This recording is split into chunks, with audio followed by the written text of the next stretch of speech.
Welcome to Shardcast, the Brandon Sanderson podcast. We're a bunch of mega fans giving you the news, discussion, and of course, a whole lot of opinions about Brandon's works and the cosmere. I'm Eric, and joining me is David. I was expecting to go last because of a comment that Eric had made earlier. I am Windrunner on the forums, the one and only Windrunner. No, see, David, it's that in Discord it goes alphabetically. In the overlay, it's totally different, and it was just set. So we're good. We're good. Oh, of course. Yeah, it doesn't matter. It's fine. Also joining us is Evgeni. Hi, I am Argent in the places of the internet. Also, I forgot a thing, so let's keep rolling. Okay. And in the desert. Yep. Okay, get it out there. Also joining us is Joshua. And I'm called jofwu on the places of the internet, I guess. Yeah, and I am Chaos, and what we're going to talk about today is we are going to talk about the White Sand Omnibus. Wow, look at you. You actually got a product. Incredible. Are you sure it's not a mirage? He's in the desert, Eric. You know, to be honest, I'm not sure because I don't have my slipcase edition. So, Sometimes when you make a product, 75% of it are unsendable for whatever reason. Okay. And that's just how business is done. We'll talk Have you tried not leaving in a black hole? Yeah.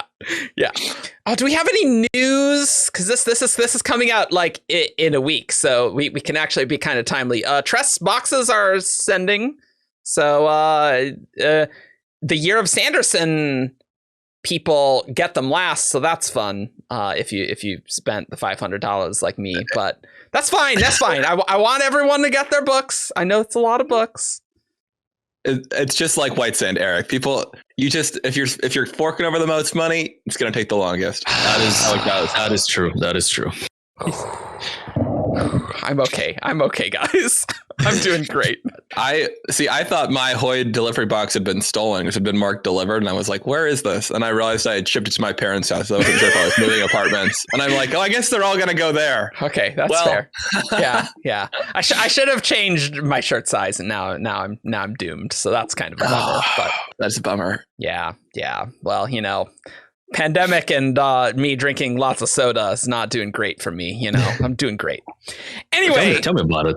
Yeah, I have news. I have two pieces you have of news? You have news and show and tell things? Combined. Yeah. Sure. Okay. Neither one is relevant, but I felt like I would share. Okay, cool. Great. So this thing, you know that nice like books, like new book smell, yeah, or the very different but still nice old book smell. Yeah, sure. This is not that. Well, I mean, it's got to be a totally different printing process for a full color thing. I think that's exciting. This book doesn't smell nice. Don't smell this book. Oh. Also, we're starting in great. I opened it on the show page just randomly. Like really, yeah. Yeah, because I reread the whole thing yesterday, and I still can't believe it's a full page Trell. It's like, hi, I'm Trell. Hello. Like, it's just so weird. He's got to be significant. He's got to be. You don't do that. I feel like it should be used as a meme more. It should be. I don't know. Yeah. Hello. My name is figure it out. You guys figure it out. We should talk about our spoiler policy for this episode because, White Sand, it's been out for years. It's mostly the same. There's some stuff, but I feel like we will probably refer to maybe some newer stuff in this episode and some relationships. So I think we need to just say full cosmere up through Tress stuff. No other secret projects, though. So I think we need to do that. So the White Sand Omnibus is kind of out, but for most ish. Hey, in most countries where it's published, it's out. Okay. Well, I mean, that was true since May and June, of last year. But hey, but definitely you can buy it digitally. Wow, through Dynamite's site. I don't think you can buy it digitally through like other vendors, but literally just Dynamite's site. I believe that's correct. Yeah. Yeah. Finally got the digital ones in December. So let's talk briefly about what is in the White Sand Omnibus. What is different other than obviously it packages all 3 volumes of White Sand. together. What's in it? I don't know why I thought Joff would just do this part. Like mentally, I'm just like, Sorry too, I had the thing wrong. Joff is totally gonna do this. Yep. So this is in it. Yeah, that's great. We're I just like gonna how go that page made by your page. camera worse. I like that. Okay. All right. pages? So in the White Sand Omnibus, Okay. so there's there's a new prologue, which has two Khriss scenes and one Kenton scene. Yeah. There is 2 additional Khriss scenes that are stuck in, I think, chapter 1 and chapter 3. Yeah. So this is a new artist. Yeah. Yeah. There is notably Good art. that artist. It's actually Yeah. it's really good. It's my favorite really White Sand good. artist. Yeah. Yeah, probably the best. So save the best for last. Awesome. Wish we got you earlier, but Yeah. we respect all comers. It's definitely a little bit of a jarring transition to the original artist there. Yep. Mm-hmm. Yep. I think it helps that you start. Well, we'll get into that later. It also has Ars Arcanum pages. So there's how many are there? There's more than a dozen. 20-ish. But they cover 16. so they cover 16 of them. They as cover it world happens. building. So there's culture stuff about Dayside and Yeah. Darkside. There's stuff about magic. There's stuff about religion and all just world building stuff. So That you just That's didn't pretty get cool. in the graphic novel. Yeah. Yep. And it does a lot to one of my big complaints with the original with Khriss was she didn't really feel like herself. And it does a lot to be like, oh, look, here's the things Khriss are writing and thinking about Yeah. that you're not necessarily always getting Yep. from what's going on in the events. Yep. there's also less obvious. There's actually a lot of rewrites on the dialogue, especially in basically the entirety of Volume 1. There's pretty extensive changes, and so that actually goes into that was one thing I think that they're trying to do there is make Khriss better. And so there's a lot of rewriting with Khriss and things like that. And there's lots also of other small changes. So go ahead. narration, right? Yeah. Just essentially thought bubbles and narration that have been either added or changed. Yeah, throughout. Yeah, it's all like the consistent Ars Arcanum font. It's like, I'm Khriss writing the thing in this day. It's so good. There's lots of other small changes. The boombox is gone. The horses are gone. The boombox. The boombox It's is gone. gone. I know. You can't even tell. It's like it was never there. I know. Yeah, they did a great job touching it up. No more ceiling fan or horses. In Or electric lights. No electric lights. There were dozens of electric lamps, and they removed every single one of them. It's Wow. amazing. Oh my Nice. gosh. That's pretty good. Those Taldanians just forgetting they invented electricity. All right. You know what we need on Dayside? More light. More light. Like, we Easy. can't open a window. That wouldn't work. Or a skylight. Well, I think most of them were in the Darkside district, right? In Lonzare. No, it was like in Ice's house. I remember there was like a lamp There's at some the of them, bedside table. but there were some of them in the DM. Yeah, I mean, Kenton's, desk I had remember lamps on the ceiling fan in Kenton's dad's office. Like I remember that, and then like the assassins come in. Yeah, At least there was one in the tent. At a certain point, you're like, what? yeah. they just keep their electric radios in the tent. I always imagined that they would had a sandmaster pushing a wheel to generate electricity. You know? Making sand go. Yeah. To be fair, you could totally do that. I think you that can- was you our can have meme. Lux Engine. We've done 3 White Sand episodes, which you should definitely listen to because they're quite a trip, where we go through it in extensive detail. There's some lore changes as well, actually. Kind of. Dark side magic. Yeah. We got a lot of tidbits about that. Yeah, it's no longer sky colors. They are now Starmarks. And if you're like, wow, I don't remember this at all. Yeah, yep, you're right. That's right, listener. They were a thing that was mentioned, and now they're mentioned a little more. A little more. But with a different name. Nice. But it's canon for now. It is canon. That's pretty exciting. This Stay is exactly tuned what I wanted from this episode of just like all the sass about this. It's really good. Stay tuned for the Slashfication is dead. Slashfication's Right. dead. That's right. It didn't make any sense. And I would like to offer a full throw defense of slutrification in this moment, which I always kind of liked. I think that it was fun, and I enjoy being able to have a busted thing in Magic system where you can just really, really go. But it's okay. It didn't make that much sense, but yeah, I think it's the internal consistency of like how though is like the weird part. Well, and Brandon usually tries to prevent you from like breaking his magic systems that easily. He usually tries to bring in a second one and then he breaks everything as opposed to just for the initial magic. It's like you can't troll cast gems, but it was kind of cool. Yeah, it was kind of fun. And we learn about good old Emperor Scathen and his star carved, and we'll talk about that. Yeah, and he's not a pirate anymore. He's depirated in the picture of him. Not, or is the picture even still there? I didn't see it. Yeah, they removed the it. Original. Is it volume 2? I think so. Volume 2 or 3. It wasn't volume 1. Yeah. Oh yeah. I was like, wait, did I miss it in my reread? Or did they just remove the giant spread of Scathen? I think he's gone. He's going to be in Pirates of the Caribbean 6 instead. So. And it's just called At the Border Ocean. That's what it's called. Excellent. But they did actually make changes to the art. They rearranged and like removed a lot of art too, which I guess is worth pointing out that like so like there's panels where they've like rearranged some of the panel, like taken the art from like one panel and moved it to like a different page or a different part of the page. They've removed things like there was a picture of Emperor Scathen and they scrapped that.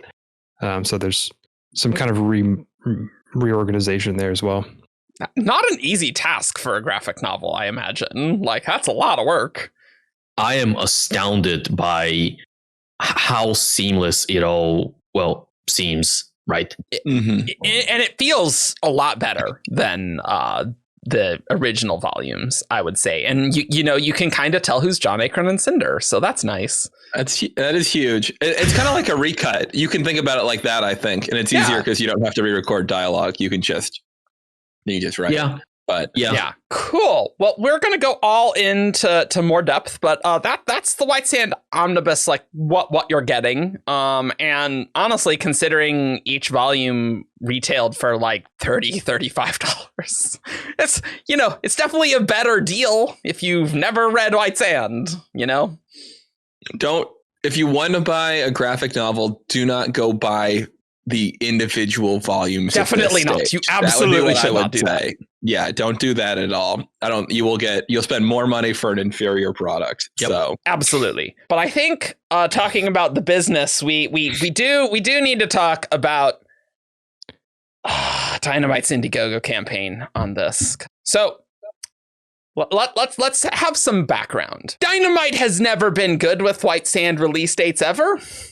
Maybe volume 1, maybe? Because there was a release party for that one. Yeah, there was a release party. We had a date. There were signed and numbered copies available. That was almost like a regular Brandon release with no tour. A little less commotion, but yeah. Volume 2 and 3, it's release dates. I mean, granted, Amazon does make up release dates, but they did keep getting pushed back like 3-4 times each.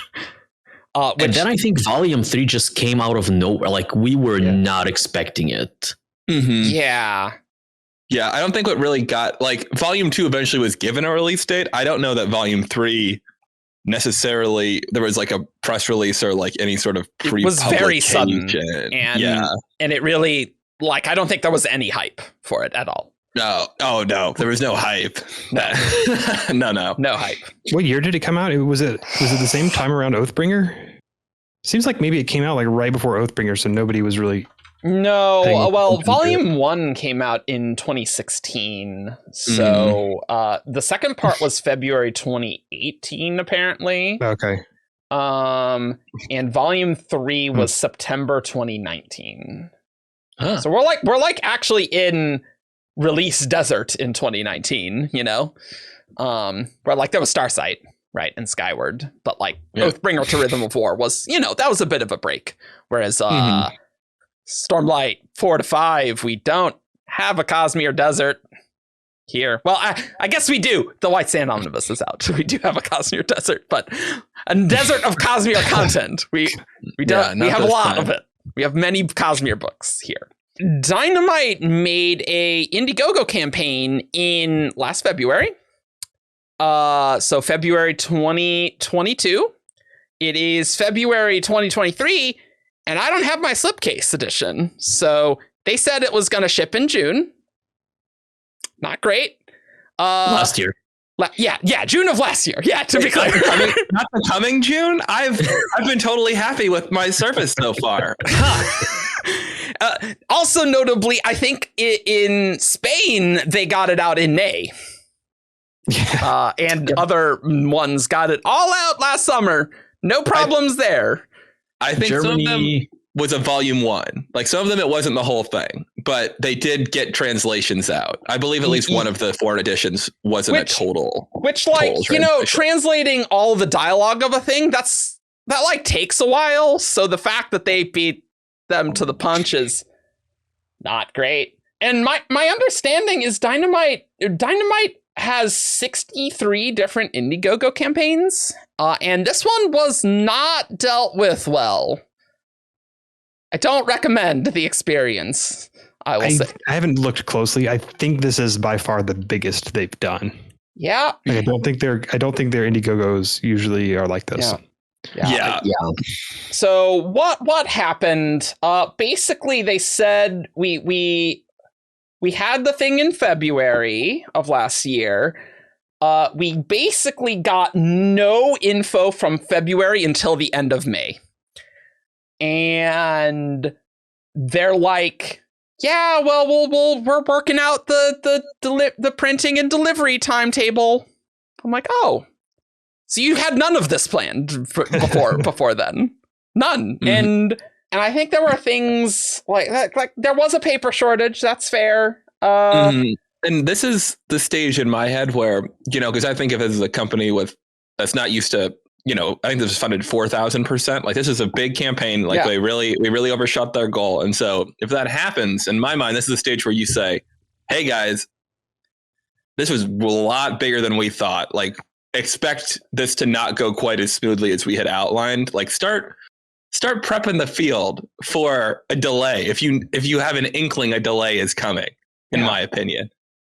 But like, weren't there things with like, it didn't seem like they had the slipcase thing all done and set up, and even by June? Which, they definitely didn't. There were more copies sold, but if you're selling special editions, wouldn't you just cap the number of special editions to what the printer can do? There was a cap at first for the slipcase because it was signed, and then people wanted to buy it even after those copies were out, and Brandon couldn't sign more because he should probably be signing less. Sure. So they added the ability to buy the slipcase edition unsigned. Yeah. And I don't think there were any strings attached to that. There was not like these will come later like they kind of do with leather bounds or anything. And that still hasn't happened. So I think they really expanded the print order, which kind of explains why one might expect a paper shortage or production delays. I mean, the same thing kind of happened with Tress a little bit, where they had to find much more room at that printer than they had initially booked with them.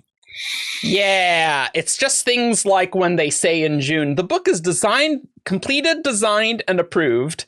So it's about press time. And then in July, then they say the exact same thing. We are happy to tell you that the print files have been approved by everyone and are at the printer being compiled for the print process. And we're told the most challenging part of the job is the slipcase production. So you had none of this planned. And it's just... It's not good. It's bad.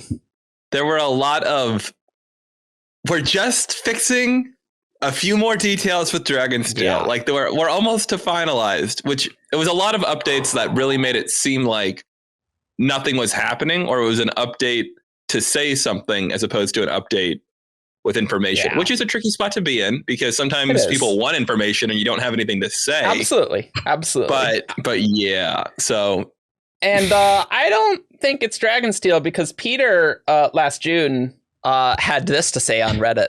And I think this is a good one. This is in a whole thread about White Sand Omnibus update. Yeah, I think that's a great call, Evgeni. For those of you audio, I think Evgeni's getting some booze and some beer. Do you have a tap on your desk, or was that just sitting there ready to go?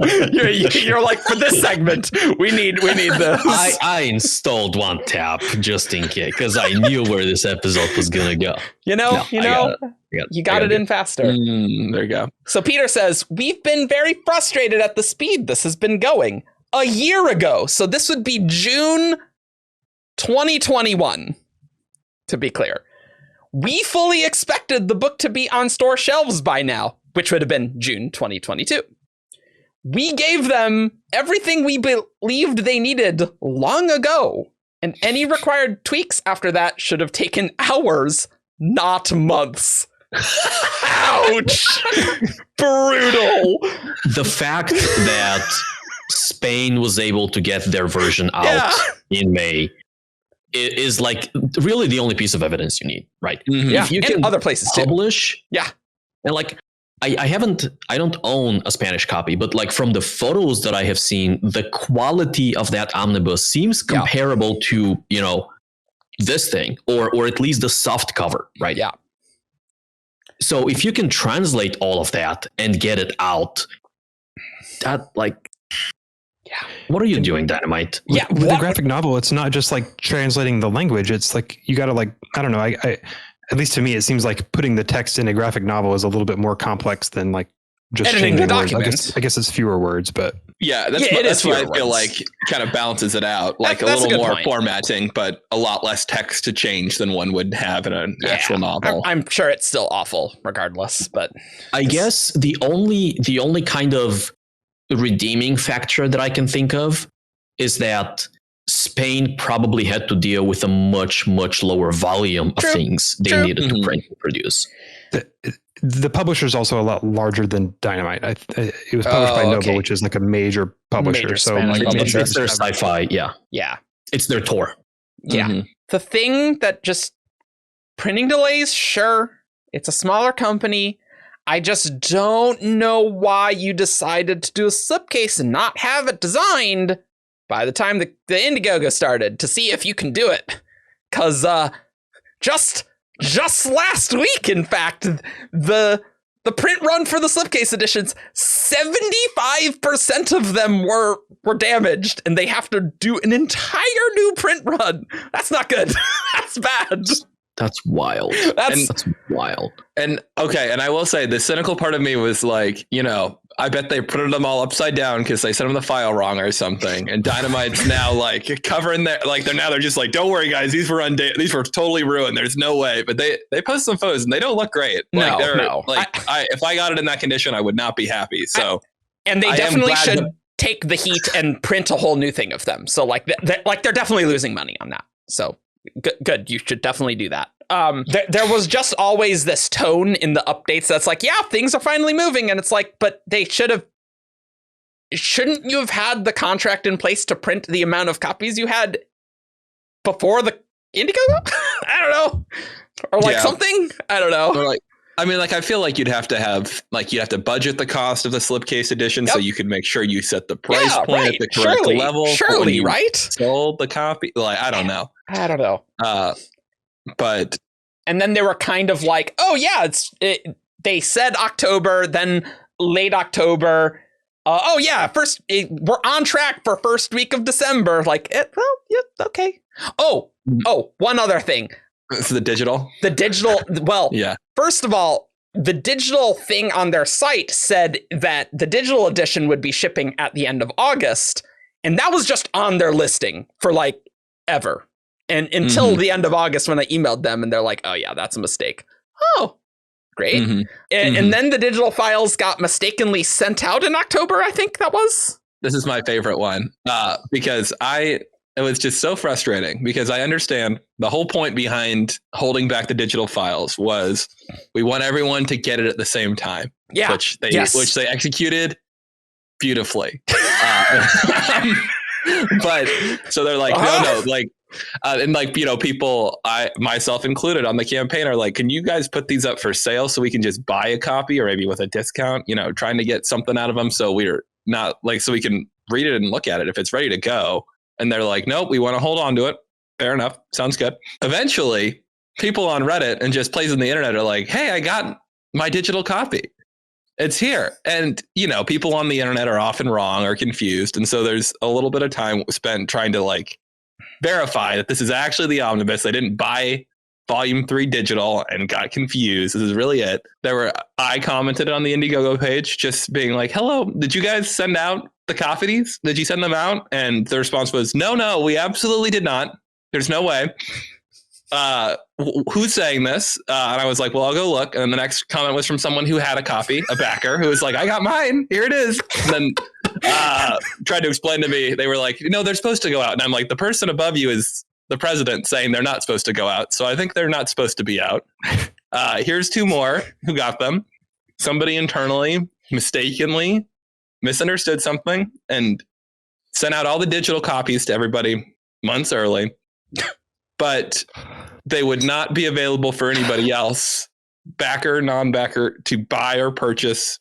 Those were just out there for a while. So we really locked into the 65 digital only backers having their copies and nobody else. I think the core issue with the delays is that they didn't just bundle in the digital copy for the expensive people who bought. Like, if I didn't separately get the omnibus, like I had to separately buy that, right? It wasn't included in my $85 slipcase edition, which I feel like that should be included. Dark Eric? One, you pre-ordered it. You got both the digital and the physical. I think maybe there's a contract issue because I did see, one of the Kickstarter or Indiegogo comments were like saying, it's like, well, we can't do that because we need to send royalties for each of them. And well, maybe you should have included the digital in the contracts in the first place. I don't know. And then you could have just said when they're delayed in June, you could have sent the digital files. And then people would be like, great. Well, yeah, cool. I still get the product, but then I'll get the printed thing later. And like, that would have just gone so much better than any of this. I don't know. It's frustrating. Oh, it's definitely frustrating. And I think part of it is I just don't think that they had the PR or the communication or like the planning capabilities to execute the campaign. And I do think it makes some of Dragonsteel's Kickstarters a little more impressive in hindsight, just looking at it. You're like, you know what? They did a pretty good job for just kind of coming at this with not a lot of experience. Yeah. And the number of backers they actually managed to provide stuff for.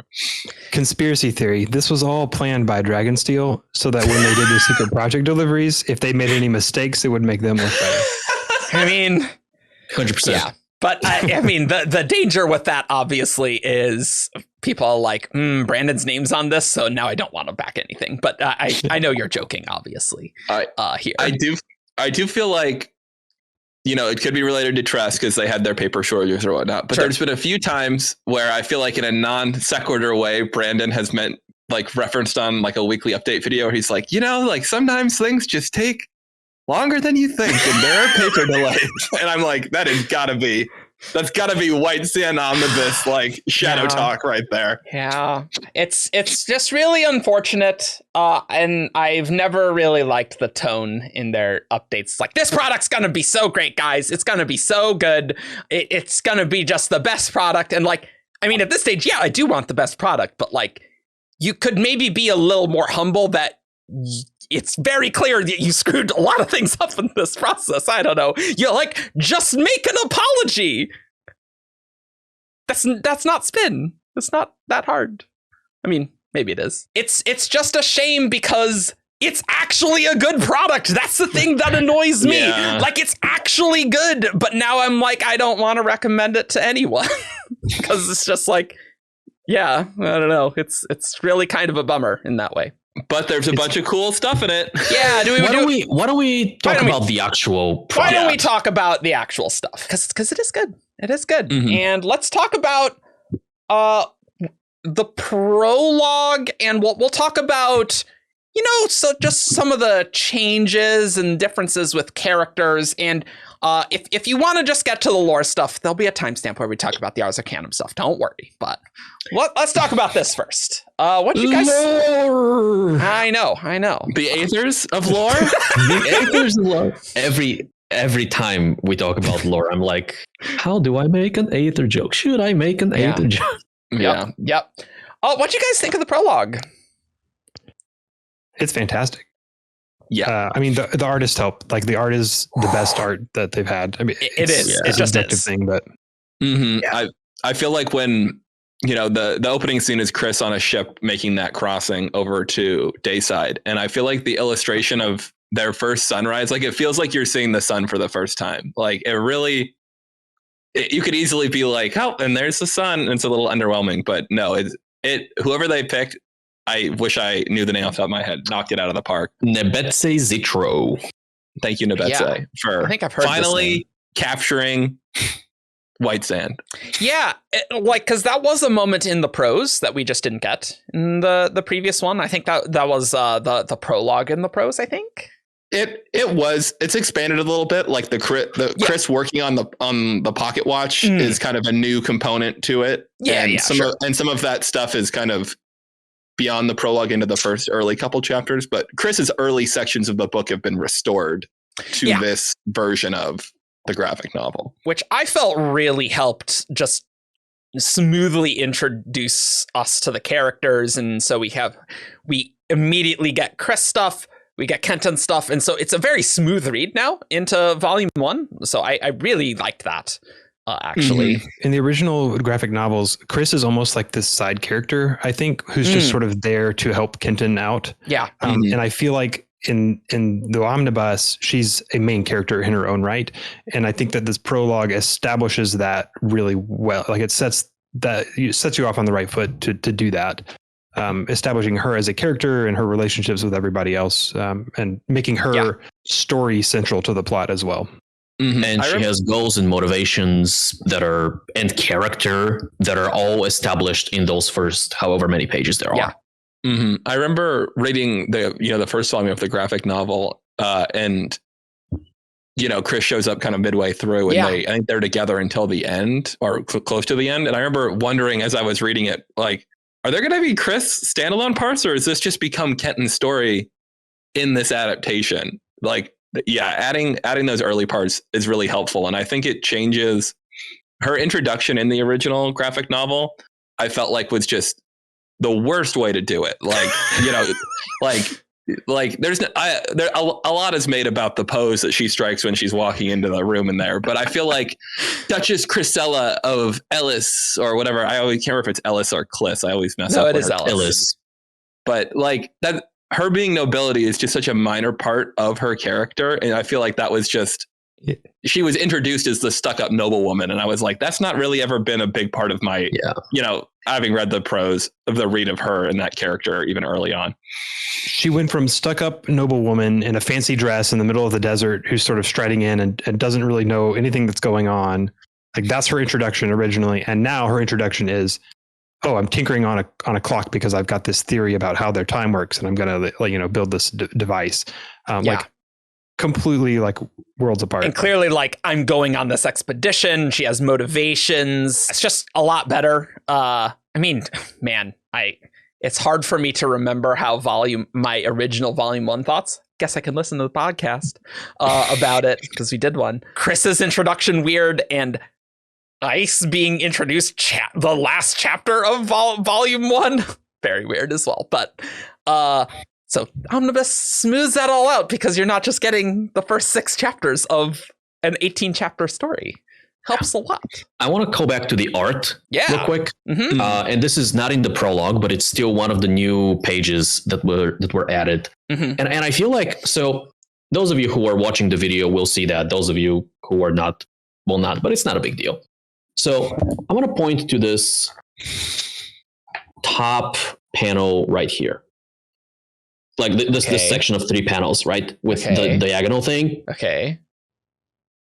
I feel like the original book had very either static paneling or very confused paneling in some cases. So like when panels were broken up in an interesting way, they were just broken up for the sake of like being broken up.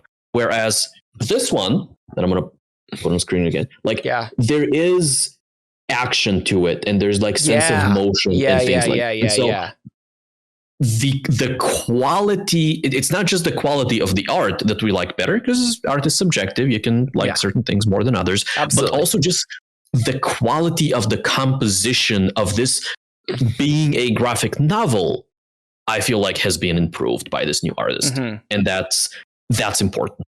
And one more global art change that I don't think we've mentioned so far too is I do think that it's clear the characters in some cases have been redrawn slightly to make them more distinguishable from each other. Like the John Akron Cinder thing is one, but many of the Sandmasters in their white robes, if they're not square on, and sometimes even if they are, you're like, who are you? Like, are you Braxton? Are you Dryle? Are you Kenton's got hair, so that's helpful. Well, and Kenton has darker skin now, right? Now, he's half Darksider, so that helps a lot for him, right? And immediately shows his ethnicity, and they made it consistent. So like all the Darksider talk is in like the blue text boxes. So that was pretty clear, I felt. Yeah. Also, the sashes of the Sandmasters are now much more vibrant and pronounced. So even though they all wear the same robes, except for the Acolytes, the sashes make them much more distinguishable, right? So you can see like a vibrant blue sash or a yellow one or an orange one, and that also helps you differentiate them. Yeah, they look kind of washed out in the original. Yeah, I mean, pretty much every Sandmaster in the original is a bald white guy with white clothes and a dull colored belt. Like that's they're all like that. Yeah, they gave you see it in the prologue, like they gave Aloran, his friend, Traben, like they gave him black hair. In the original, he was just bald, just like everybody else. I think they gave Braxton hair. They gave everybody colorful belts. They didn't just add the belts to like give some color, but they made the belts like meaningful and consistent with like what the lore is, which I think is important to point out too, that like they didn't just like go into like make these changes to like make it look better, but they actually like made the world building because there's a whole Ars Arcanum pages about the Mastral rank, or the Sandmaster ranks. Mastral's one of them, and like that fit really nicely. It was very hard to tell who was who in the original art, and so they definitely cleaned it up. I still wish, man, it would just be so great if the prologue artist was the artist for the whole thing, but art's very expensive. That's fine. You can't redo the whole thing. Yeah. Well, and that would be unreasonable. Yeah. If you redraw the whole thing, at what point are you just like, okay, we're making a whole new product? Yeah, for sure. Yeah. I just wish, in the alternate universe. For sure.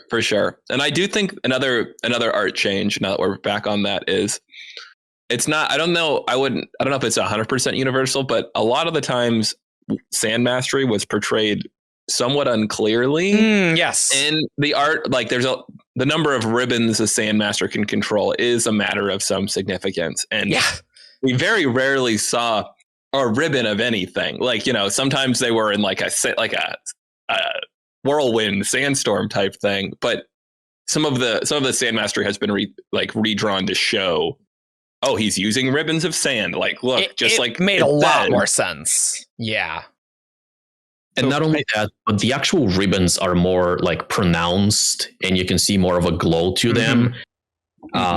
So it's less, I'm using magic that glows and there's power here, and more, there are ribbons or streams of power that I'm controlling. Yeah. So have you all read the prose version? A long time ago. I have not read the prose. I've never read the prose.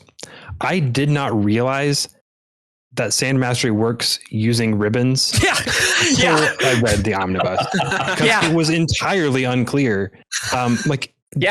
Later on in the graphic novels, you get the scene where like Kenton is with Diren and he's like testing out and he like figures out how to like collapse the them, and then in the final battle, I think they fight with. It's like there's a little bit of that idea that's there, but I just had no proper concept for like what's in the omnibus.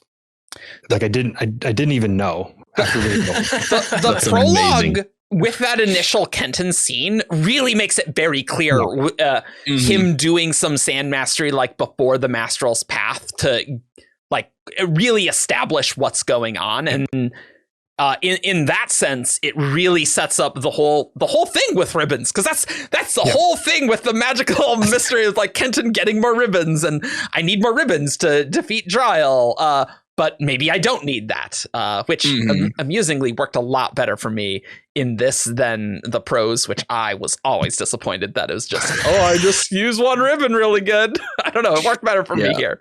Well, they've got, what is the name of that game that they established that? Zoken. They established that in the prologue and in one of the Ars Arcanum pages too. So that does kind of like another piece of information foreshadowing that the incredible skill of using one ribbon is something Kenton has practiced at and is really good at.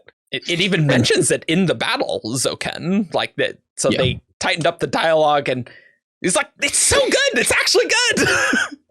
Thematically, it connects really nicely. Like it closes his entire arc. Like his story started with, I am weak. I only have one ribbon, but I'm very fast with it. It's also very efficient. It doesn't drain my water because it's only a single ribbon.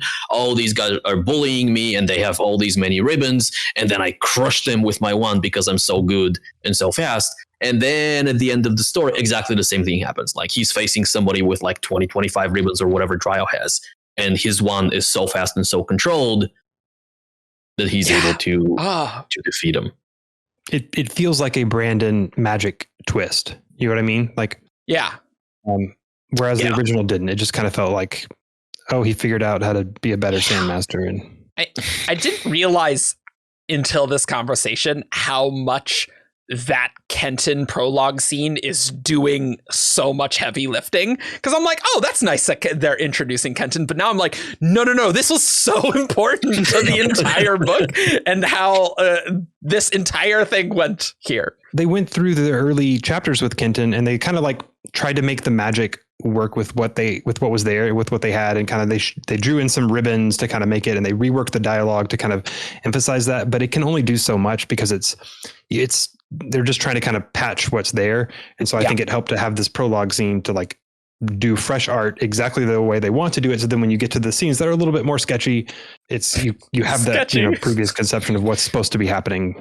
I think so. And I think it also, on a character standpoint, Kenton can be a little like angry, angsty, like that, like half of his time is spent sort of like yelling, like, I'm now what my father thinks, And so it's fun. It's nice to have it like a fun Kenton scene early on too, to kind of introduce him as a guy that you like, because he's likable enough, but he's a little more sympathetic in my mind in the prologue scene here. Yeah, because he's like being bullied, and like anyone, we're all nerds here. It's like, yeah, man, like screw those guys. Those guys suck. And it's like, yeah, get them.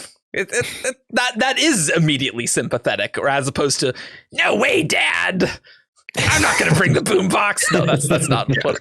That's not what I'm going to do what I want. I want to go on the path. Yeah. Because when you open with that, it's just like very whiny Anakin Skywalker vibes, And like at the end of it, you're like, they had a point. Like he almost died. Like, he did. Yeah. And it did seem like Praxton was less of an asshole. He is. Yeah. Like, he's not nice, right? But it's very much like, I mean, I can give you this rank of Mastral, but no one will respect you for it. And like, I didn't want to do that, right? And he does have a point there. And he does have a point that you will die on the Mastral's path and things. When you guys do your Cosmere Dad's tier list, you might have to do like an OG Praxton and a pro, or like a revised Praxton. You can OG Praxton is F tier, new Praxton is D tier. Yeah. maybe C tier, maybe no. C minus. Okay. They changed some of the dialogue that comes from Praxton, but one thing that I thought was really interesting was very, very subtly, constantly in those opening chapters, originally he called Kenton boy. And in this one, they changed every instance of boy to son. So like, it's just like this like really simple thing to like change one word to kind of make him like, I don't know, way less terrible. And I don't remember the prose, whether he said boy or son. Like that could have been how the prose was, but like maybe this still makes the product better in a way, right? It doesn't hurt to remind you that he is his dad. You know, sometimes in graphic novels, it's easy to forget establishing facts when you don't have their monologue going. Yeah, I looked at my father. You know. And I felt this, like maybe the original did this okay, but it definitely felt like, oh, in a lot of ways, Kenton is just as stubborn as his dad in many ways. And like that character wise worked really nicely for me there because, yeah, I bet Praxton is very stubborn. Is like, just Kenton, why will you not listen to me? Holy crap. And Kenton's like, no, I'm just as stubborn as you, but totally the opposite, right? Yeah. His dad's like, you are the least successful Lestral that we will ever make, and you could have that, but you don't want it. This goes back to another thing the prologue establishes, I think, because in the prologue sets up like his whole like wanting the Sandmasters to evolve, feeling like they're stuck and they're lazy and they're prideful, and that sets that up in the prologue that this is what Kenton wants. And so then when you get into chapter 1 and beyond, you understand that Kenton has this like purpose where he's like, he has this goal, he has this dream for what the DM should be like. Yeah. In the original, he just seems like he's just kind of stubbornly fighting against the man because because that's just what he does. Turns out having characters with overall goals helps a lot. Khriss, Kenton, who would have thought? But I prefer characters that seem to be making decisions moment to moment out of pure instinct, Eric. That's you mean like Khriss wanting to be a Sandmaster? that was still just the weirdest way to end volume 2. I am ready to be a Sandmaster. And like if we had known they were heading towards Bayon being able to do it and it being a thing, like, that would have been a spoiler. I mean, maybe I wouldn't have rolled my eyes so hard, but at the time I was like, okay, well, now we're doing this pointless plot. Solely because we're selling this in 3 volumes, right? Like that's the only reason it's there, right? But it is the equivalent of watching a Netflix show and seeing the pause for the credits or the commercials, and you're like, okay. It's the cliffhanger.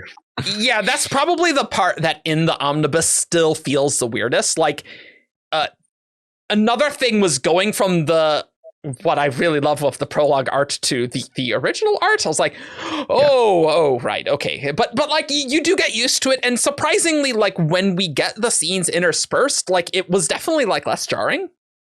Which I was kind of surprised by because the art is pretty different with those added Khriss things before Khriss and Kenton meet, but like I didn't mind it so much actually. But definitely that first art jump was really weird. I think it helps when you go from like OG Kenton art to new Khriss art. I think it helps that Khriss is now being established with the new art with the prologue, and so you kind of associate that with her, and so jumping to her POV with her art feels more okay than going from one art style in one scene to another art style in that same scene, which happens when you go from the second artist to the third artist. One thing that I kind of wonder if the new art also helps with is like there is the artist change in going into the end of volume 2 and into volume 3, right? Chapters. What is it? Chapter 12 and then chapter 13 and beyond. It's the last chapter of. I think it's just one chapter. Yeah. I kind of wonder, like, for a new reader, if it would help to like go ahead and like from the very beginning be like, oh, here's one art style. Oh, we've already changed art style. That's actually true. As opposed to 11 chapters and then the 12th one be totally different, because that definitely got a lot of people in volume 2. Like, whoa, this is very different.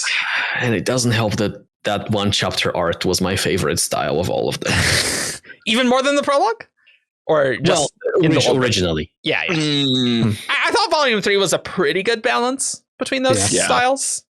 It was a balance, but I still liked that one better. It was very clean. Like it was really after not being able to tell what was happening in some of the original art, it was really nice to definitely know what was happening. Just hard lines, Yeah, you were like, it did. Here's who this character is. There's where they're standing. we cut out the horse. They're now a tonk. That's good.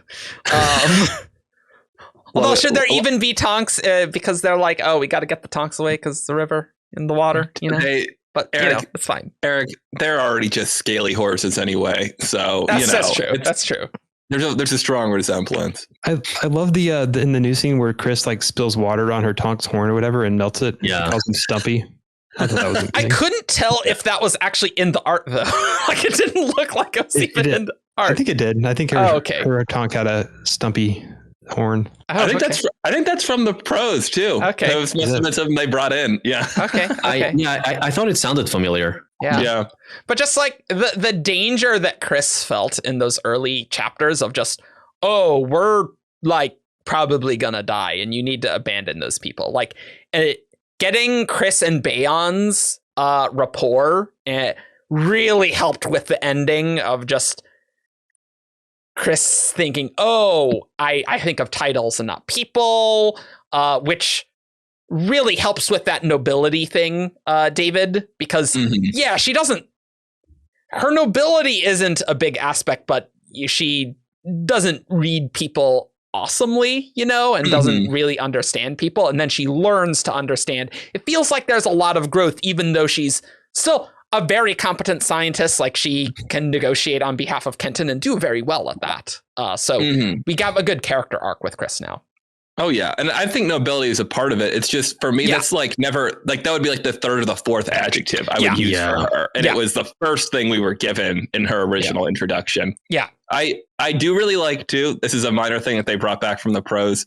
The concept of having only one language that when you show up, and it accidentally being the holy language of the people who are going to be furious at you for speaking it is a horrible situation to be in, and that's hilarious. Yeah, because I was like, how much has this language changed in 500 years? It's like, and just establishing all the Darksiders just a lot better and more cleanly. And Josh, did they like cut some of the Darksider introductions later because we didn't need it because we kind of knew the characters at that point? I don't think they ever had introductions in the original. Well, because there was like a part where like Kenton is like meeting and like getting the introductions of all the names of these people. Oh yeah, like there might have been like one scene, like one bubble where they're like, oh, by the way, these are our names, and then I'm John Akron and I'm Cinder. I don't think there was ever any scene, like a whole like page or whatever, where they're like explaining like who they are. Okay, well, vast improvement. Yeah, I think it may have been just a panel that's like, oh, this is the anthropologist, this is the linguist. It really didn't help in that original that sometimes John Akron and Cinder were swapped. That didn't help.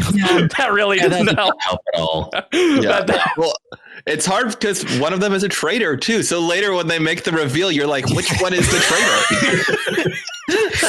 I did really need to think about that, but now I'm like, okay, no, I had to go to the compromise. Okay, is it Cinder or is it John Akron? It's like, okay, it's John Akron. Okay, cool. I thought it helped, and maybe this is just like my hindsight because I know that one of them is going to be a traitor, but like reading even as early as the prologue, like John Akron reads low-key sinister in a lot of places. Or like he's supposed to be the anthropologist, right? He's supposed to be the one who like is interested in other cultures and is fascinated by them and understands them and whatever. And like in so many of the scenes that he is in, he is dismissive and rude and just doesn't care about this other culture that supposedly like this is supposed to be a haven for like. He should be super excited to learn about all of this stuff. And he's just like, oh, they're barbaric and savage. Oh, they are 1,200 years behind us. How quaint. And in fact, there's a scene where he's like, oh, how quaint. And then there's a panel where Bayon looks at him and goes, yes, how quaint. I definitely see what you're saying, but I also think they were going for some like 18th century hey, we're going to see the other places, and hey, the anthropologists here to study are not great. So like they do that pretty well, Yeah, that is a theme that was in the prose that I think comes through better too, is a lot of people making assumptions about what cultures and what technologies are superior, because they do that with Lossand and the Kerzta. Kurla. What is Kerstians. Kerstians? What's the name of the country though? Kerzta. There's too many Ks. There's too many Ks, guys. Yeah. But where they make assumptions about Lossand because it looks much more like their society, but they're the poorer, weaker nation, in many ways, at least in the dynamic that's developed on Day's side. Yeah. We mentioned ice, but that internal monologue wasn't in there at all originally. Most of it was not. There's so much internal monologue that's added. Like almost every black box. That's all brand new. Oh, holy crap. That helps a lot. That helps a lot. I still think her plot line is...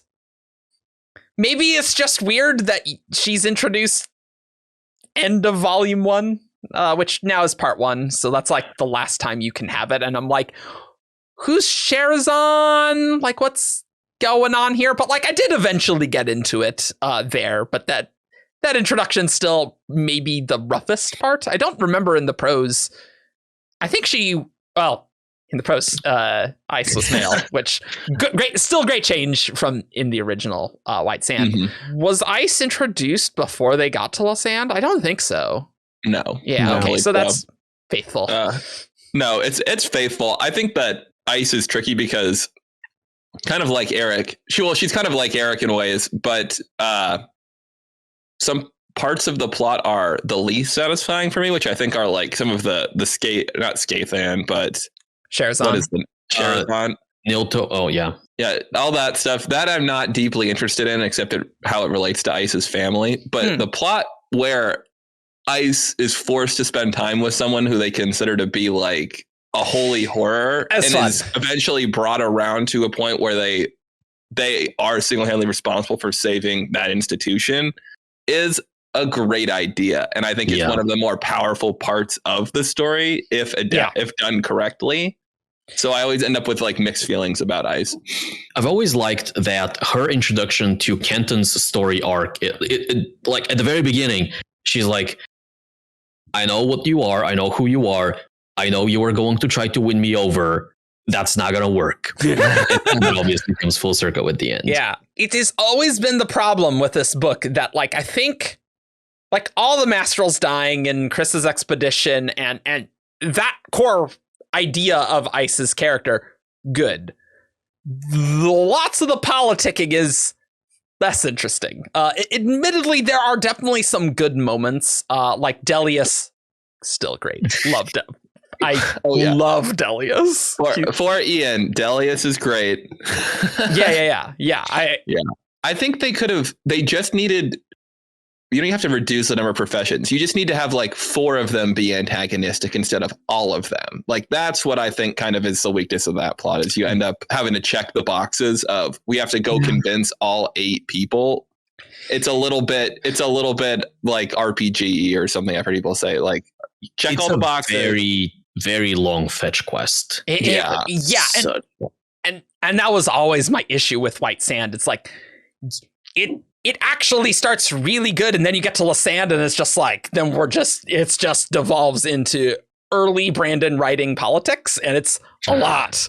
And Brandon's, he's gotten a lot better at it. Like this and Serene, it's like okay, there's a lot of noblemen, and we're talking about a lot of them, and like Oathbringer and Rhythm of War, I think do it so much better. Yeah. Even Lost Metal, even like there's not that much of it in there, but. For sure. Yeah, I just don't think Brandon's politics like are rarely what I go to him for. Like that's fair. They're always plots that he's gotten to a level where I'm like they're serviceable or too enjoyable, but I'm never like, like look at it. Like it is not a Song of Ice and Fire, which in my head has a little more like the politics of that are much stronger. The political intrigue is like more of a draw, whereas this I feel like Dalinar and Oathbringer, it's more like how it's connecting with Dalinar and our main characters rather than the political intrigue itself. And the world building kind of side of it. Yeah. I'm less believing that Dalinar has done some great political maneuver. Like it's more about how he's connecting with Fen and connecting with. Yeah. Azish or Carbranth or whatever. Yeah, that's actually a very good way to think of it. Yeah. And I was going to say, when you brought Song of Ice and Fire, I have grown to more and more dislike that style of, a lot of stuff. Especially the grimdark elements of it. Sure. But like even the politics of it are like, I understand that this is realistic for the world that it is written in, but I don't enjoy reading. Like that's not, I don't want that in my book. I want to read a book about something else. And going to Brandon, where he does less of that, and especially when he does it in the service of the characters, like the politicking is a set dressing. It's an excuse for him. And very much like his action scenes are a set dressing, right? He doesn't write action scenes for the action. He writes action scenes for like the internal state of the characters that are involved in them and how the fight changes them and how they interact with one another while they're fighting.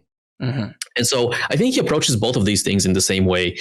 And that's why they work better for me. I still don't love the politics side of things, but thinking of them as, oh, this is just another way for the characters to express themselves is a good way to think of them, I think. Yeah.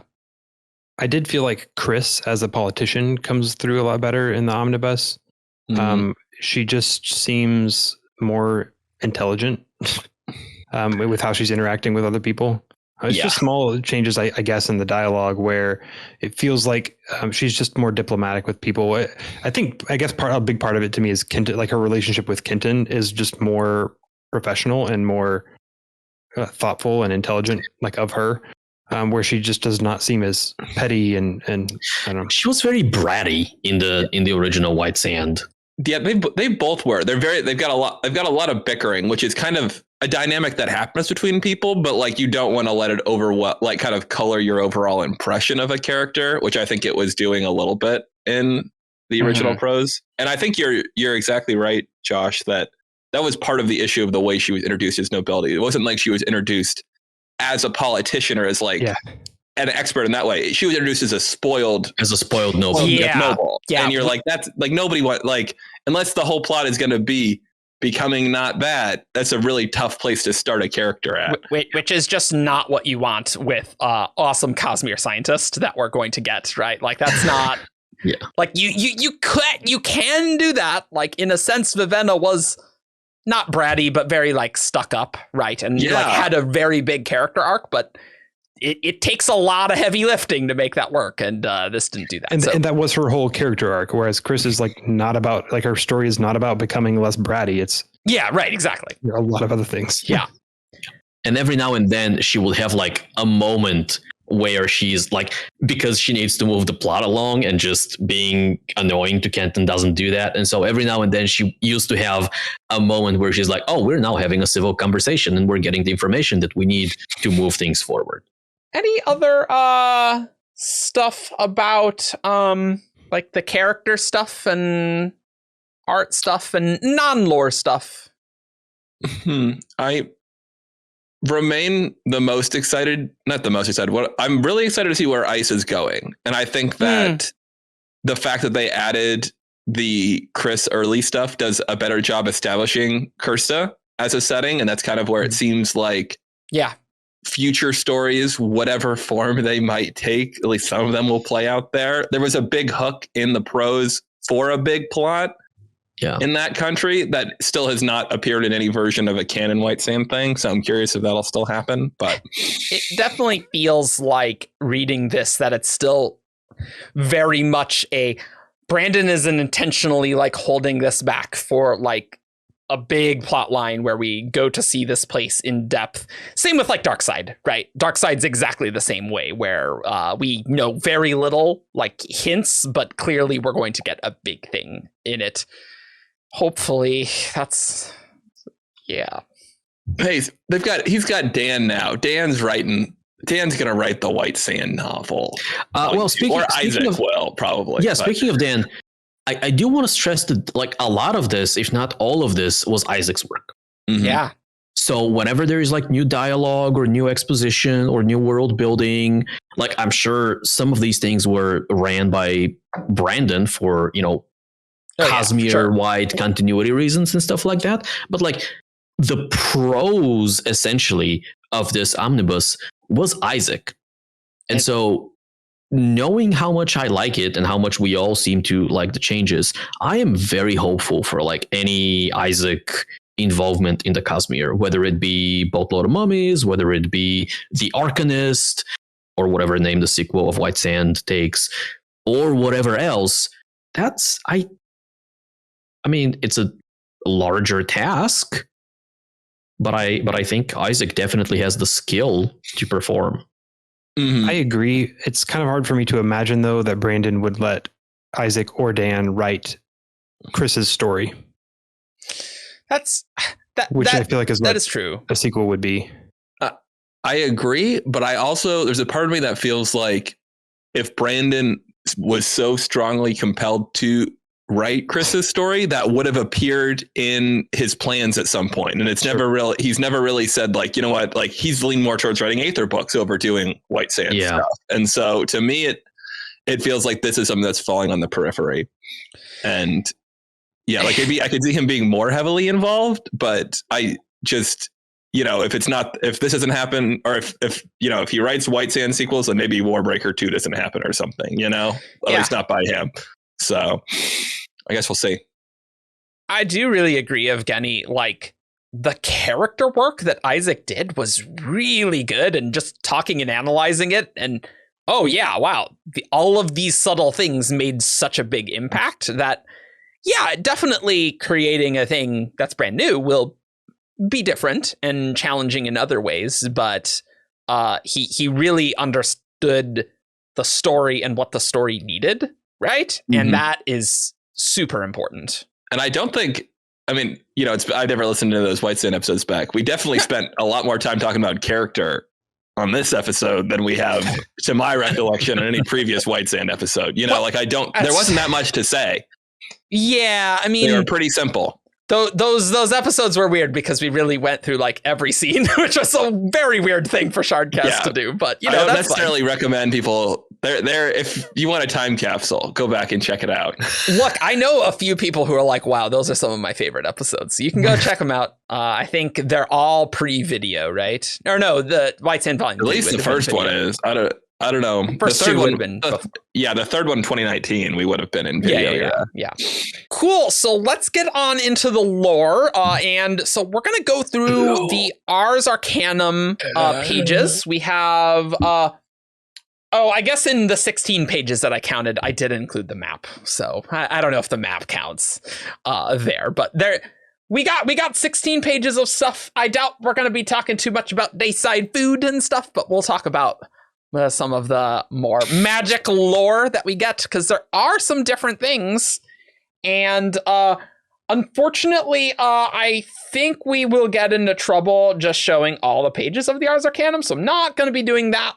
So sorry about that, but we'll try to describe what is the important details. And if you want to follow along, then you'll have to get the omnibus. I'm sorry. It's a good product, though.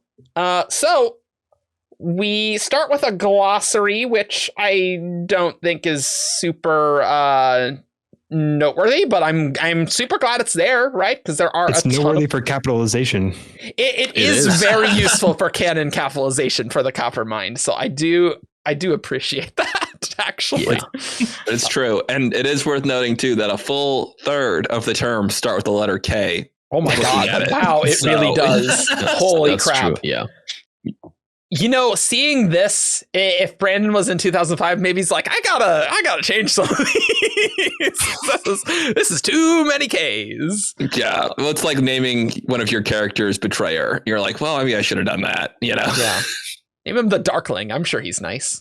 And then we have an amazing Dayside map with a dark-skinned, glorious red-haired woman at the top, looking down from the sky down to Dayside, which, given that there are faces in this that have not been removed, if anything, they're maybe a little more prominent.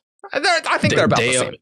Not only are I wouldn't say they're more prominent, but they're called out as, oh, this is a thing that people just know about. Yeah, I mean, the Ars Arcanum is going to reference that, and we will talk about that. But I can only assume on this map with this lovely red-haired woman that this is Bavadin.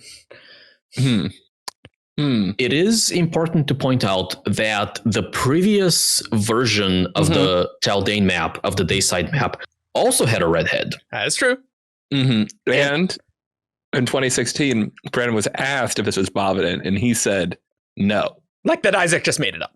Isaac just made it up. But things change often behind the scenes, and people like to make things that have no meaning have meaning. So...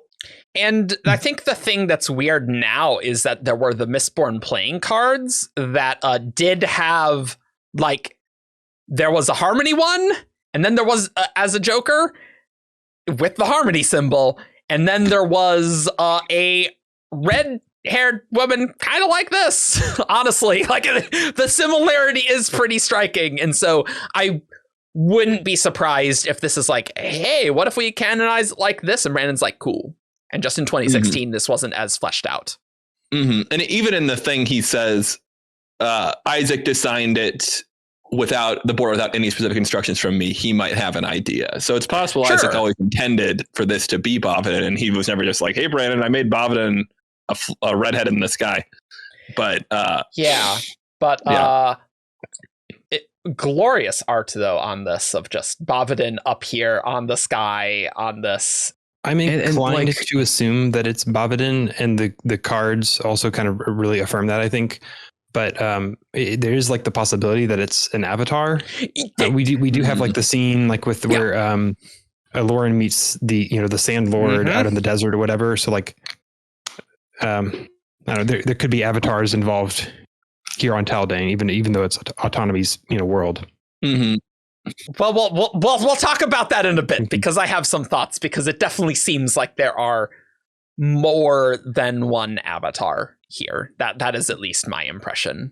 There's Bavadin or a avatar, who knows? Maybe the different faces are all a different avatar, who knows, right? Like, that's totally plausible, though. I was wondering more, looking at her outfit, does it look to you guys like she's wearing Sandmaster robes or a different outfit? Because at first I thought they were Sandmaster robes, but I'm starting to think that it's just a larger, more billowy outfit, aside from the circle around her. I think it's similar, but not because like there's like an open, like there's almost cleavage going down, and like her midriff is a little open, and like these are pants, not robes. It almost billows out, almost cloud-like. So like that's what it reminds me of. Like it's white robes that I think in the art are supposed to like evoke clouds. Well, that's an interesting thought too, especially since she's so sky associated and cloudy, and the sun. Who knows what's going on with Bavadin? I like the little creatures in the water too. That's cute. Oh yeah. And we should highlight as well, if you want to do any traveling in Kerzta and the Kurla, you can visit the lovely cities of Dosha Harkeen and Ish Kurlash, which are new to this version of the map. Oh, baby. They were unnamed like, so the dots are there. Oh, okay.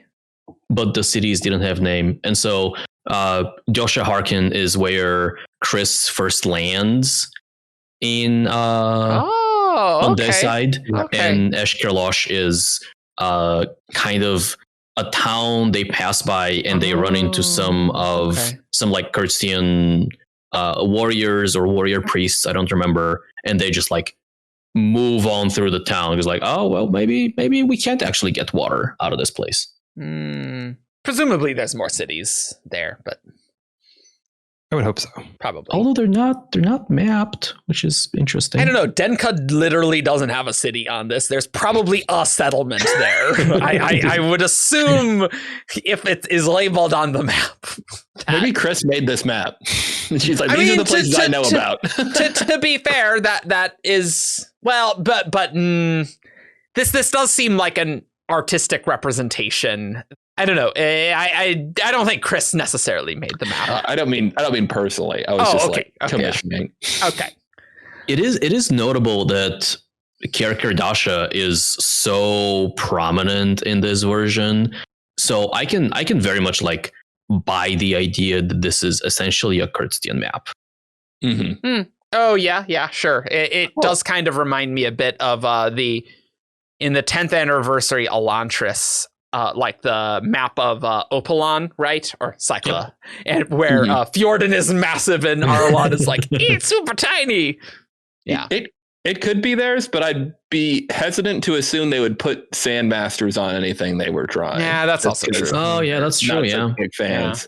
Yeah. I don't know. Yeah, but the Sandmasters don't really believe in the Sandlords, so I'm not really sure who this person is in their lore anyway. So yeah, I wonder if this is not an in-world document, but like I don't know, they do tend to really like that these days for cosmere art, you know. They do, but also what's his name?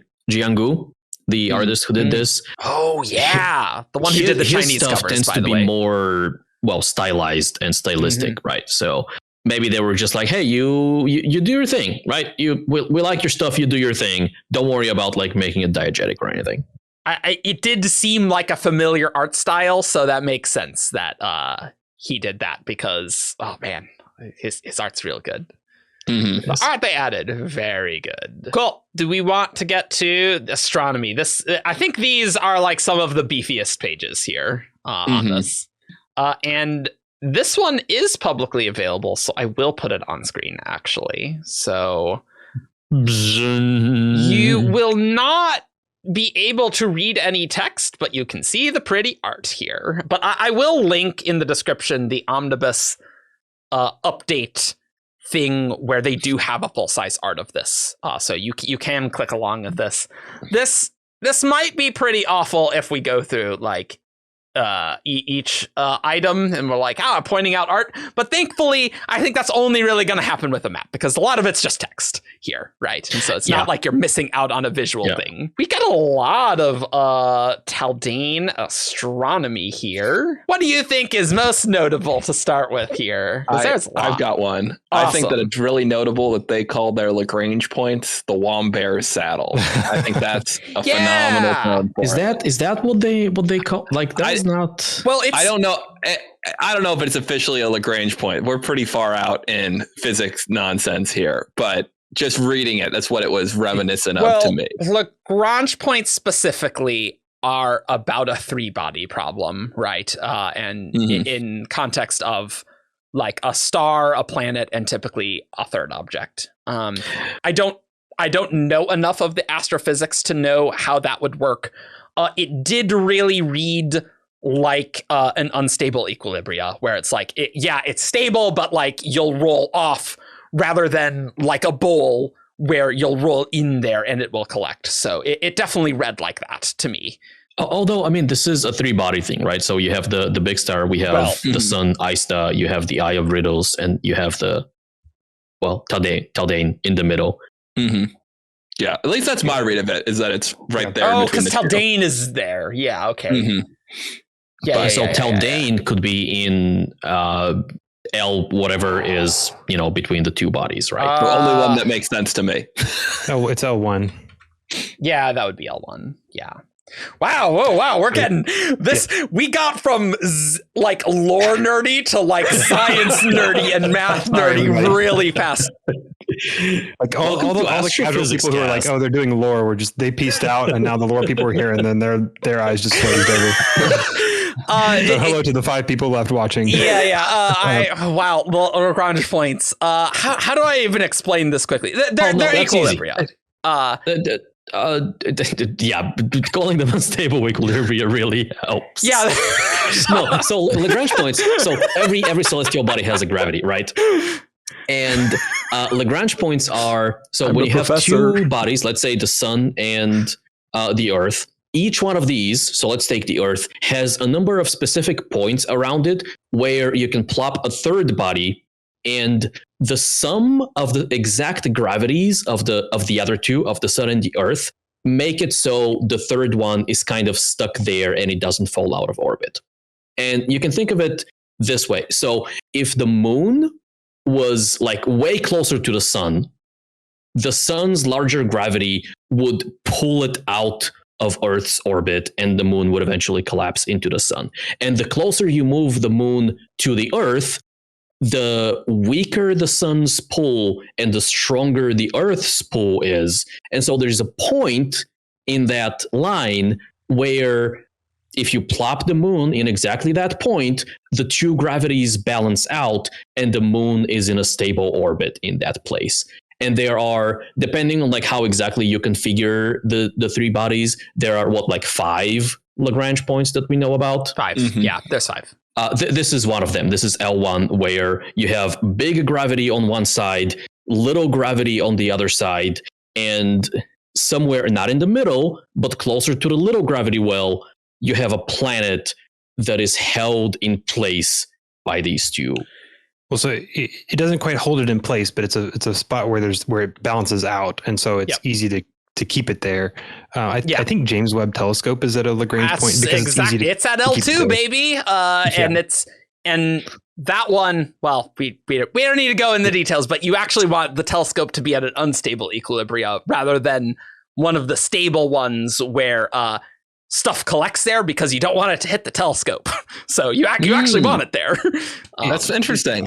Yeah.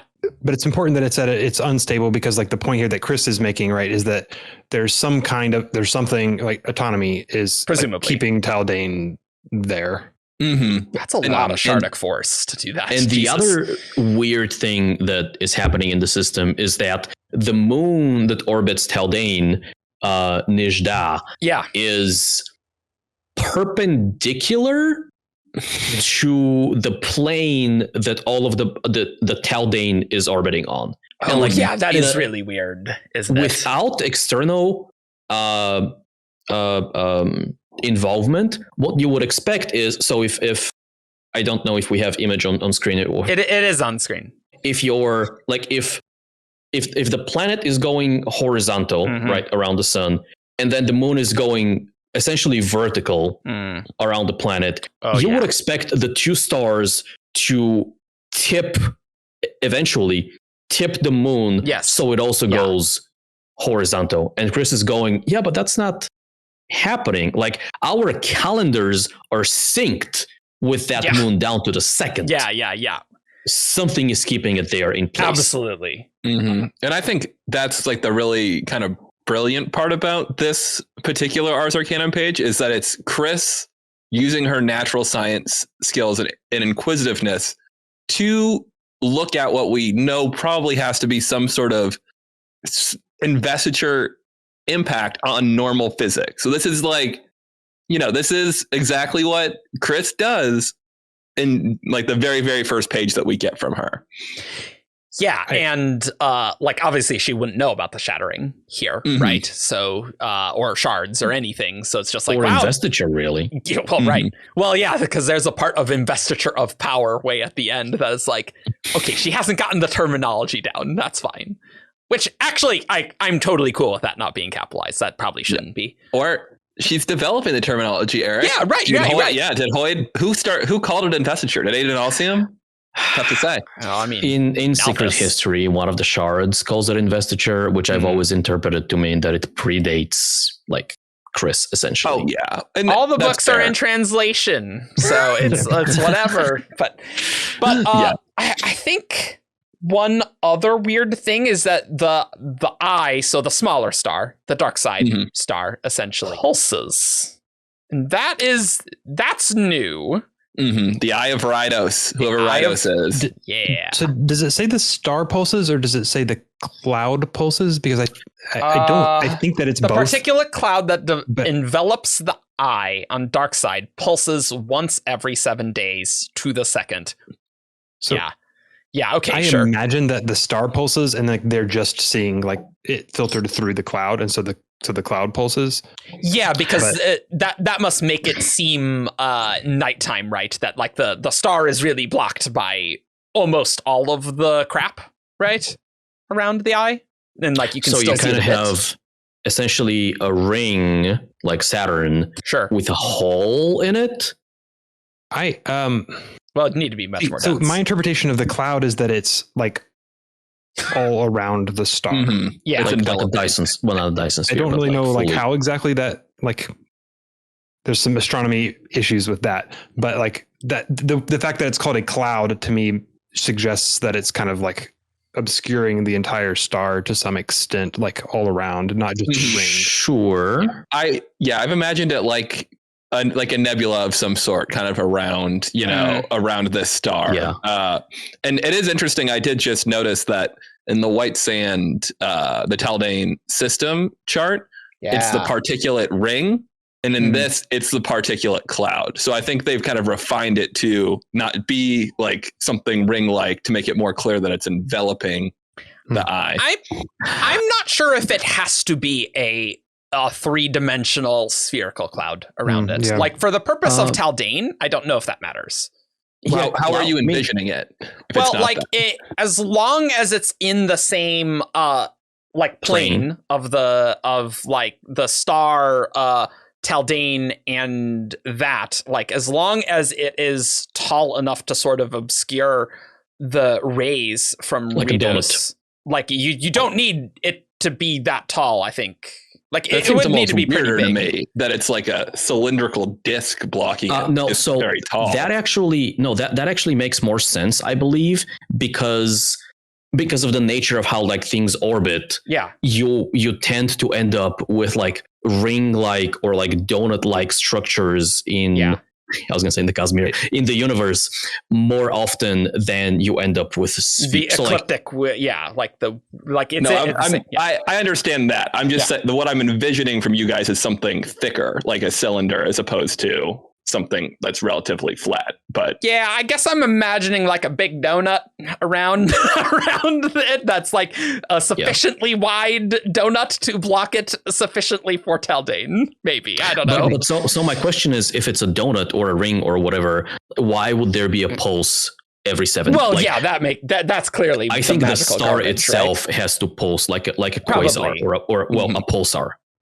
Mm-hmm. Well, I think it's a star as well. I will point out that the text says it does envelop the star, but you can read that as not enveloping, and it's just blocking. But well, it would also be, I think, hard to discern from Darkside necessarily the difference between those until you're in space, right? But like maybe there's some complicated ways you could do that. But I do think that if they meant for it to stay a ring, they would have called it particulate ring in all the locations. It could have been something they missed, but it's just the art looks fairly ring-like. But obviously, like, you also need to display the star. So I definitely get that. So that's my read of it. Is that they want you to be able to see it.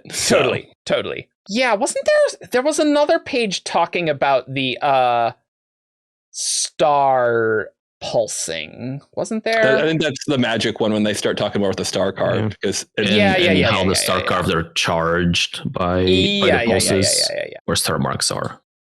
Do we want to continue on? Is there more? Yeah. So for the next one is timekeeping.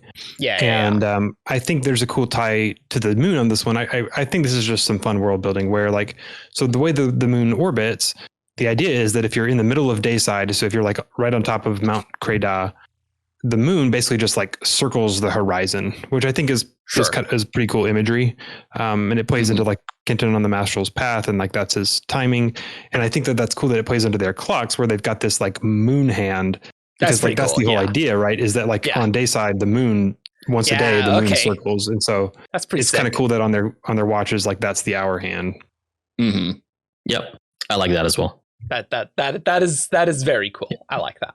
Yeah, they talk about currency. Awesome. They talk about your lockstone. Yeah. And then we learn about the Sandmasters, and I know it's always been a thing that they had their like canteen, their Kido, right? But certainly after Lost Metal, it's like I gotta carry around the water.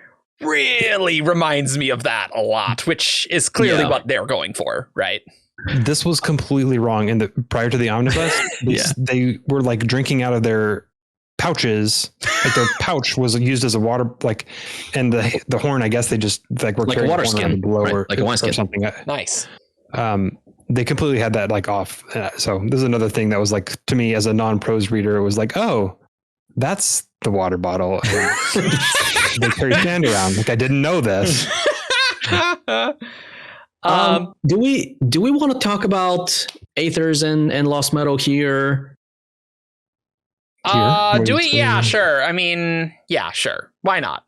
Because there is obviously the water thing is is a big connection between them. Mm-hmm. And we talked about, on the Aether episodes we talked about, or on the Tress episodes we talked about connections like between spores and white sand. Mm-hmm. And so now we're talking about white sand to like Aethers and spores.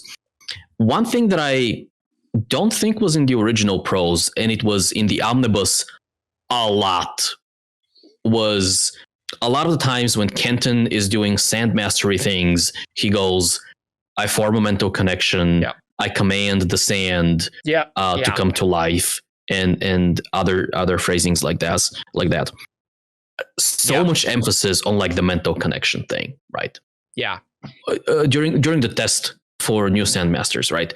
The idea, okay, how do you test for that? Well, you take the sand, you feel each grain, you reach out with your voice to form a connection, and you offer the sand your water. That is incredibly similar to what people do with the midnight essences in Tress. Absolutely. I mean, it is objectively a Luhel bond, right? Like this. That's It doesn't call it that, but that's what's happening here.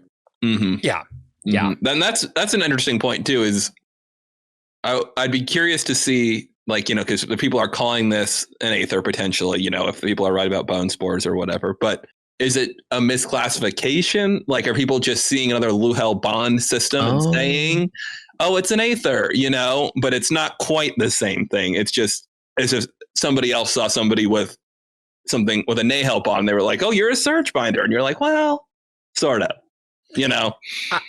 I could very much see Luhel bondy things be more than just Aethers, right? Like that's totally reasonable. Absolutely. There's certainly more than just the Luhel bond that relates to the Aethers, especially given the water stuff. So that it's very reminiscent there. And so I wonder if there's some autonomy shenanigans going on with Aethers.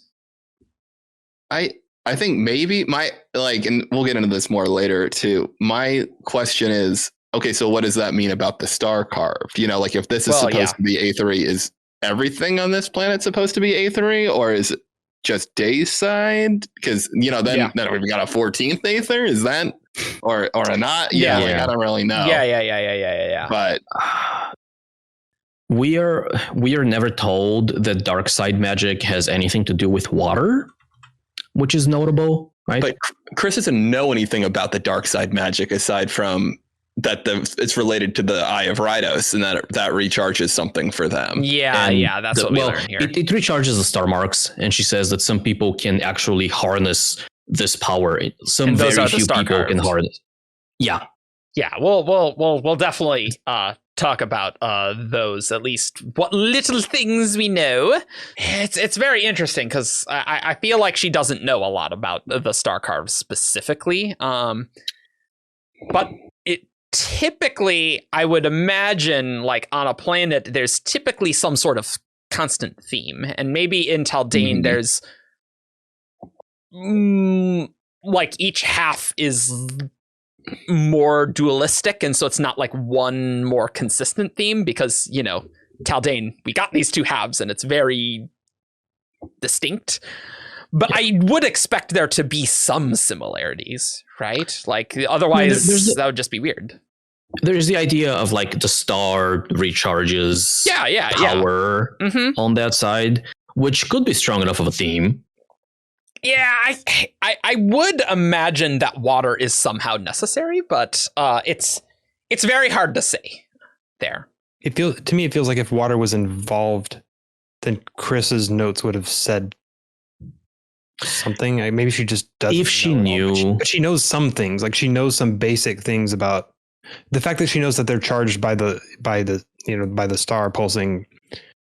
Makes me feel like she should know if water is... Well, so she knows that Starmarks are recharged by the star, and it seems like everyone on Darkside has Starmarks, which, like, I don't know how much of this is official canon, how much of this is like Brandon just randomly talking about things. But I've always imagined Starmarks, or formerly Sky Colors, as essentially like neon tattoos or neon marks that people have on their skin.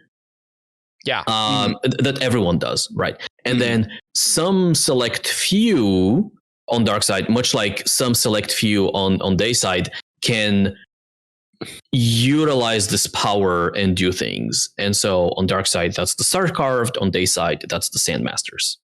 I think you're right on about the tattoo thing. I think there's some sort of, people have some sort of visible markings on their skin that's only visible under the light of Darkside. The Eye of Ritos. Yeah. Yeah, agreed. Yeah, I think that makes a lot of sense. That means we don't even know what Khriss looks like, everybody. We have no idea. That's true. Yeah. Is it as simple as like ultraviolet? Is it UV light that makes? I essentially think that's what it is. Yeah. Or it's, although they are, or it's invested colors. UV light. You know, invested UV light. Nice. Or like light going off of like a void light sphere or something. Some thing like that. They are different colors. There's 7 colors.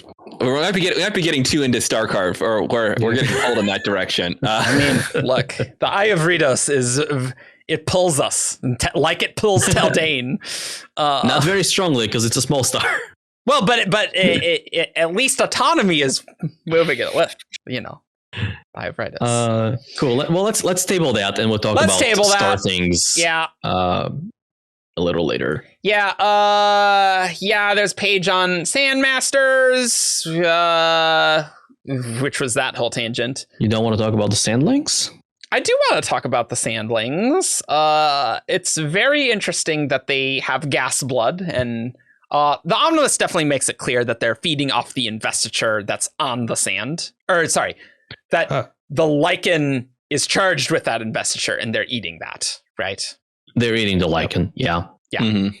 And there is, I don't know if it was this page or another one where, it was just in the actual novel, graphic novel, where Khriss is like, when a sandling processes white sand, it comes out to the other end as just normal sand, just like the sand that we have in Elise. Which reads like, they are eating the lichen, right? It is the lichen that makes the sand either white or black. And then if you strip off the lichen, you are left with normal, sand, silicates, and things like that. Mundane sand. Yep. I think sand. Yeah, I think that one thing that this page does too, I think a Markin looks a lot like a Chasm Fiend. I don't know I don't understand how there could be any sort of evolutionary connection there, because Chasm Fiends don't have gas blood. And that seems like that must have been a pretty early divergence. Convergent evolution, it all converges to crabs. Although, actually, carcinization is that, right? So is the thing, That's a big one. But okay, here's the thing that really, this is almost more than anything kind of makes me feel about, reminds me of Lumar and the Aether stuff, is it's just talking about all the life that exists within the ecosystem, the complex ecosystem. There's a complex ecosystem on Lumar as well, and we get to see a little bit on Taldane actually. This complex ecosystem. So it did remind me of that. Yeah. If anybody's got any Aether questions, ask Brandon how similar the ecosystem on Taldane is to the complex ecosystems beneath the Spore Seas. It would be cool if there's some animals that live on the Spore Seas that live in the ocean, that even in the seas, right, that don't have any water in them, that are similar to because they won't be water based either. See, I bet you could. We're like, we got the Lumar invasive species. We gotta it's the desert planet version of the spotted lanternfly or whatever. You gotta just kill them if you see them. There was a moment when I was reading sections of the Omnibus in preparation for this episode, when I was like, the Kurla is an awful lot like a Spore Sea. In many respects, They're fortunate they don't have anything creating a violent fluidization effect down below. That'd be terrible. Because putting the water on the sand doesn't cause that explosive reaction Not to the extent, but it does release. Because that's where we get that like the mother of pearl, all the colors, right? That's when Khriss puts water on us. Yeah. It's just you don't notice it in the daylight. Basically. Yeah. One more thing I want to bring attention to on this page before we move on is what's got to be an offhanded mention by Khriss, but there's a lot of offhanded mentions in this book. Yes. Where she says, in the quote unquote desert, a person's autonomy is restricted to this one area. Yeah. There are quite a few autonomy theme or autonomy, independence. Yeah. I see what you're doing there, Isaac. 100%. It's perhaps it's a little heavy-handed to the well-versed cosmere scholar, but it's cute. Is it okay? Is it more heavy-handed than the multiple enormous sky faces? like at least there, like I know in like volume 3 there was like an autonomy that was bolded in like a dialogue box as well. There's one place where Lord Wright, who's that? That's the Lord Artisan or whoever it is. Somebody makes a comment about the Akar being a threat to Lasand's autonomy. And Ark makes a comment at some point about Kenton, something about his autonomy as well. So like, it's kind of in the language of Dayside, I feel like. I mean, I like that. Like, the more stuff of getting the shards into the religions of the world, I think makes a ton of sense. So I dig it. And presumably, like, if Bavadin has a lot of avatars on Taldane, there's so many different ways for there to be lots of autonomy things and different interpretations of it, right? Oh, wow. What a great segue, Chris's Ars Arcanum, because this next one is talking about the origin of Kerzta and Lasand. And so I just wanted to read this first part. Anciently... okay, that's kind of weird. Okay, sure. Sure. Two siblings, Lassa and her brother, Kurtz, both claimed to have been visited by the Sandlord. The result of the visitations is up for debate. So here's my theory. I think they were visited by two separate avatars. And like one of them was like, Sandmasters are bad, and the other ones are like, Sandmasters is more of a blessed thing. I think that makes a lot of sense. And it's up for debate as to what was going on there, but I don't know. That's my take on that. Or one is the Sandlord, one is an avatar, and one is autonomy, and one of them's like, I want to have Sandmasters. The other one's like, I believe this to be unholy. Sure. Because certainly the representation of the Sandlord we see with Ellerin at the end is. Still great art on that one. I really freaking love that. But it is very different from this red-haired autonomy type thing, right? So there's lots of different possibilities, but I think the legends just assume, oh, you spoke to a thing, it was a Sandlord. And like, seems like the Sandlord is an actual entity, but people could be attributing more to that avatar than actually is warranted, right? Because certainly the Sandlord isn't charging the sand, right? Like that's coming from whatever shard stuff is coming from the sun, both suns. Autonomy's doing a crap load on this planet, guys. Like, holy crap. What it made me think of is what I get from Autonomy and the Lost Metal is like this whole vibe of like competition.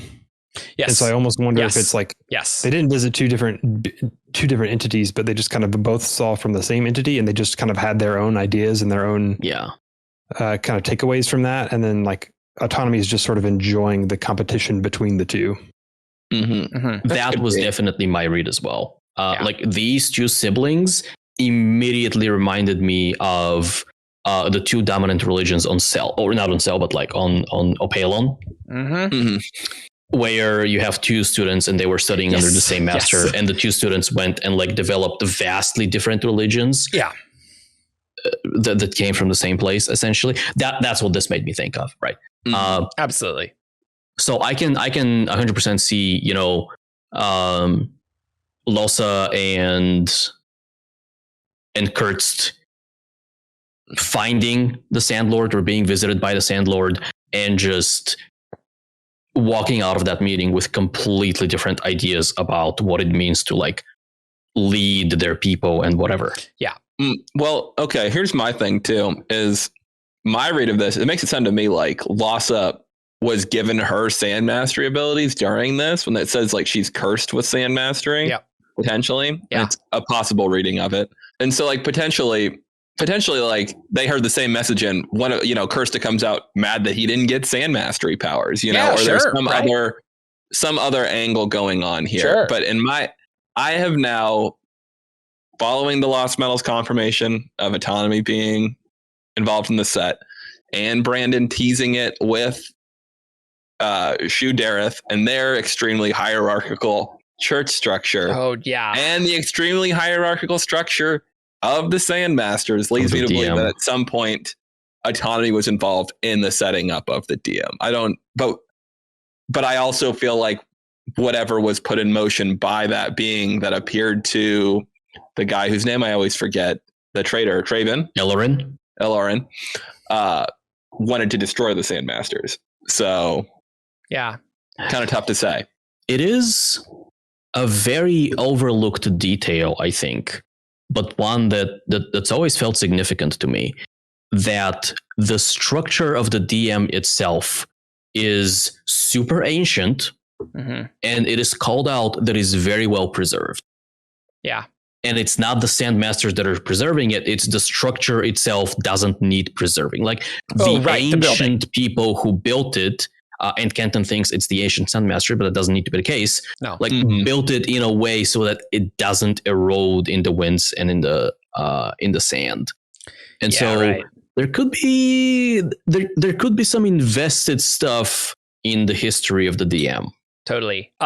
And I do just want to mention, if you are confused about Shu Dareth and Autonomy, we will be doing a WoB episode very soon. I think our next episode's going to be, we're going to have maybe a long sequence of WoB episodes because we're very behind. But there was a WoB about that, about good old Yadath.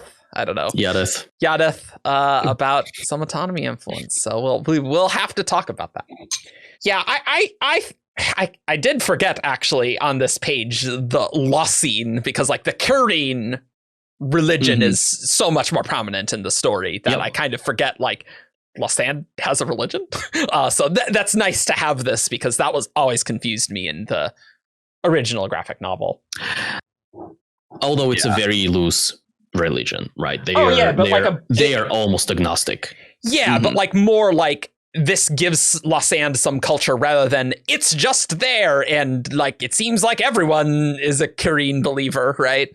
But that helps a lot. Cool. I don't think we need to talk about the professions. I have one profession comment. Okay, it's very cool. brief, which is that I'm glad that Brandon and Isaac, world building wise, decided they needed more than 3 jobs in all of Kerstian society, because that's how it used to be. Oh yeah. It was warrior, priest, merchant. And then warrior priest. And then they made the warrior priest. That was the big. That was the society the big is advancing here. Yeah. Where are my merchant assassins? Yeah, that's the sequel.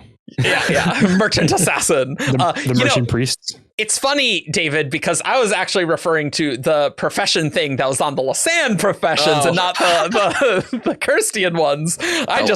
I didn't think there was anything of note to talk about there, but yeah, I appreciate that. Yeah, those are the Lossine professions, Eric. Yes. Cool. So, some lore on the 8.5 professions. 8 plus the Lord Beggar. Yeah. Oh, speaking of the Lord Beggar, it seems like in the beginning of the story that it's like, oh yeah, he's just as strong as any other Taisha. And it's like, has there always been a Lord Beggar? Or is it just Gavin being this guy and being it's this guy? It's just like it's an honorary. Oh, this person who doesn't hold an official position is so influential in the country that we just informally recognize him as, oh, this is someone whose opinion we should check with when we do things. Well, and I don't even know if I would go that far. Like, I think it's more them saying this guy has as much influence as a Taisha, but the Taisha Council will not come to the Lord Beggar with an issue unless except for maybe through like unofficial channels. But I do think that this is something that Gavin started. Like, it's not a Dread Pirate Robert situation where there was a previous Lord Beggar. Agreed. Yeah. Cool. I don't think there's anything else notable on the Slisand Professions page, right? Like, it's all sort of really. like cool background. It's nice world building to have. Yeah. Just great. It is. Great to have. We just don't need to analyze it. Yep. This is the stuff that you lose from the prose to the graphic novel that doesn't comp as much. Yep. But then there's an Assassins page and Zinkalin. Same thing there. Yeah, this is again great lore there. Cool. Mm-hmm. I mean, it is. I think that like Khriss, I like seeing like her like sketching, like taking it apart and like trying to understand how it works. It adds to her characterization. Yep, absolutely. Yep.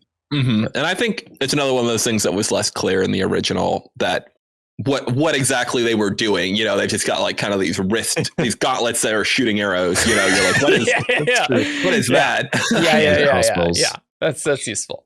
Yeah. Then we have Sand Mastery on Darkside. So, any Darkside stuff we got to talk about. Well, before we go to that, because I was scrolling through my PDF, and on the way there, I ran into a short flashback that is the Darkside party on Darkside. Which page is this? 241. 241. Where the sky is actually dark. Yeah. Oh, yeah. Unlike the previous version. Oh. Unlike the previous version, yeah. I am sad there are no Starmarks in those couple of panels in the middle. I thought about that. Yeah. Okay. It's okay. Return it, everybody. Throw it away. Not worth it. Because this is like the last day before the eye pulsed, so they're all like super weak to see. Yeah, easy, nailed it. Oh, was that in the text? No. Okay. Just made it up. I can accept that. Yeah, I thought of that. I can accept that. They planned their travel for the afternoon of the 6th day so they could get through the lines of scouts from the country. I just don't care about the Darkside political situation. It's too much like Elantris. It really is a lot like Elantris. Yeah, that's certainly true. There's a big nation with a big scary leader, and there's a tiny nation that's... Well, the difference is Elantris was independent because of its power. Elise was independent because of its insignificance. Mm-hmm. Honestly, I really am just glad that those two panels, like, it's actually night, like, because the panels are in the original, and it's the middle of day. Yeah, it made me so angry. Yeah. Okay. Vast improvement here. Vast improvement. Dark side, very dark.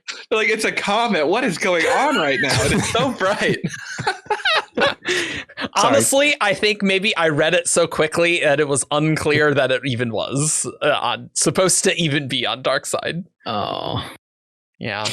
Okay, cool. So speaking of Sand Mastery and Darkside, Khriss is just wondering how Sand Mastery could work against like Skathan's armies, and she's like, would a knife light ribbon cut through these warded elite?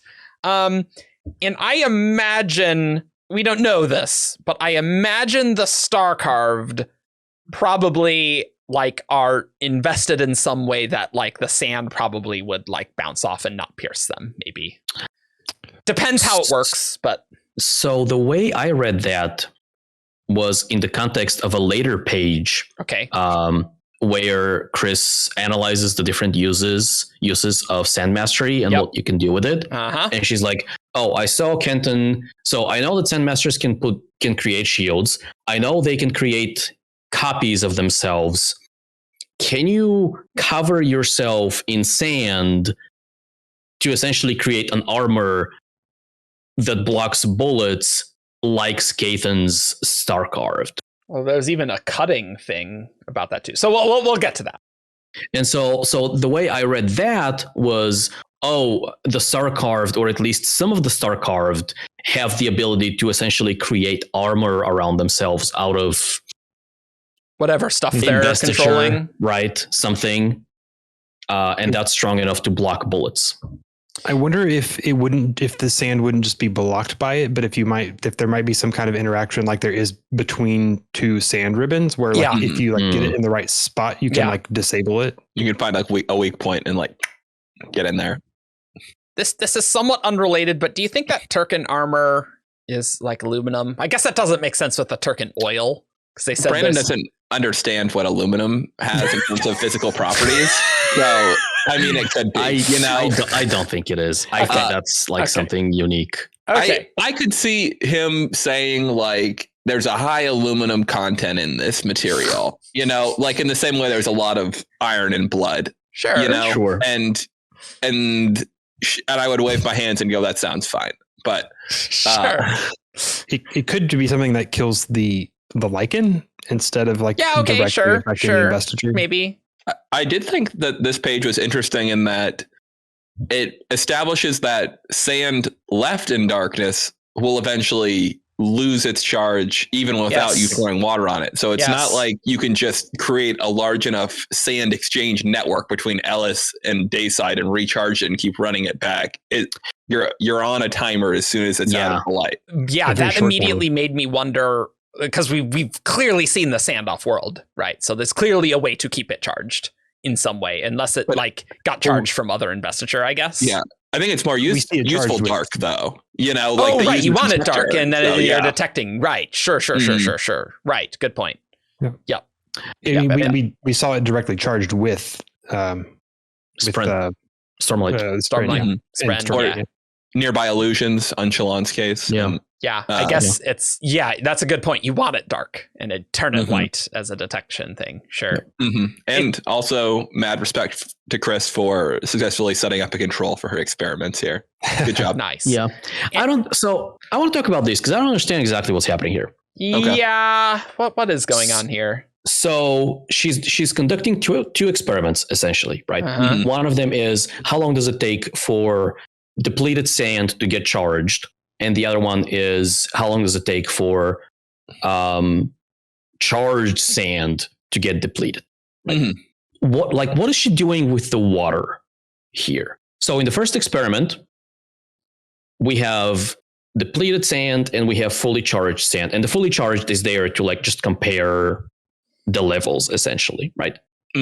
So she's putting the black sand, exposing it to the sun, and putting water on it. The water, from my read of this, the water marker just lets you know was water applied to this sand at the start of the test. Yeah. And so then she's wetting the sand, turning it black, and then leaving it out in the sun to see how long it takes to turn white. So it's just telling you, okay, the test sand was exposed to water, control was without. Test sand was exposed to water, the control was without on each of those. Okay, so let's go back to let's look at the first one. So she has black sand, she's putting water on it and putting it in the sun. Yeah. And that's charging in 4 hours. Yeah.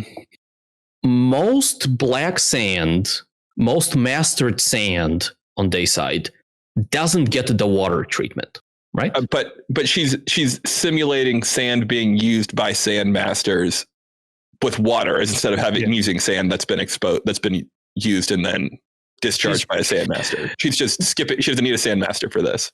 She's using the water to make it black in the first place. Yeah. She took some white sand. She poured some water on it to turn it black, and then that's her black sand she's working. Okay. Okay. I do think that the rightmost experiment, it would make more sense to flip the test and the control label on those columns. I think that's a little confusing, but but other than that, I think it does make sense.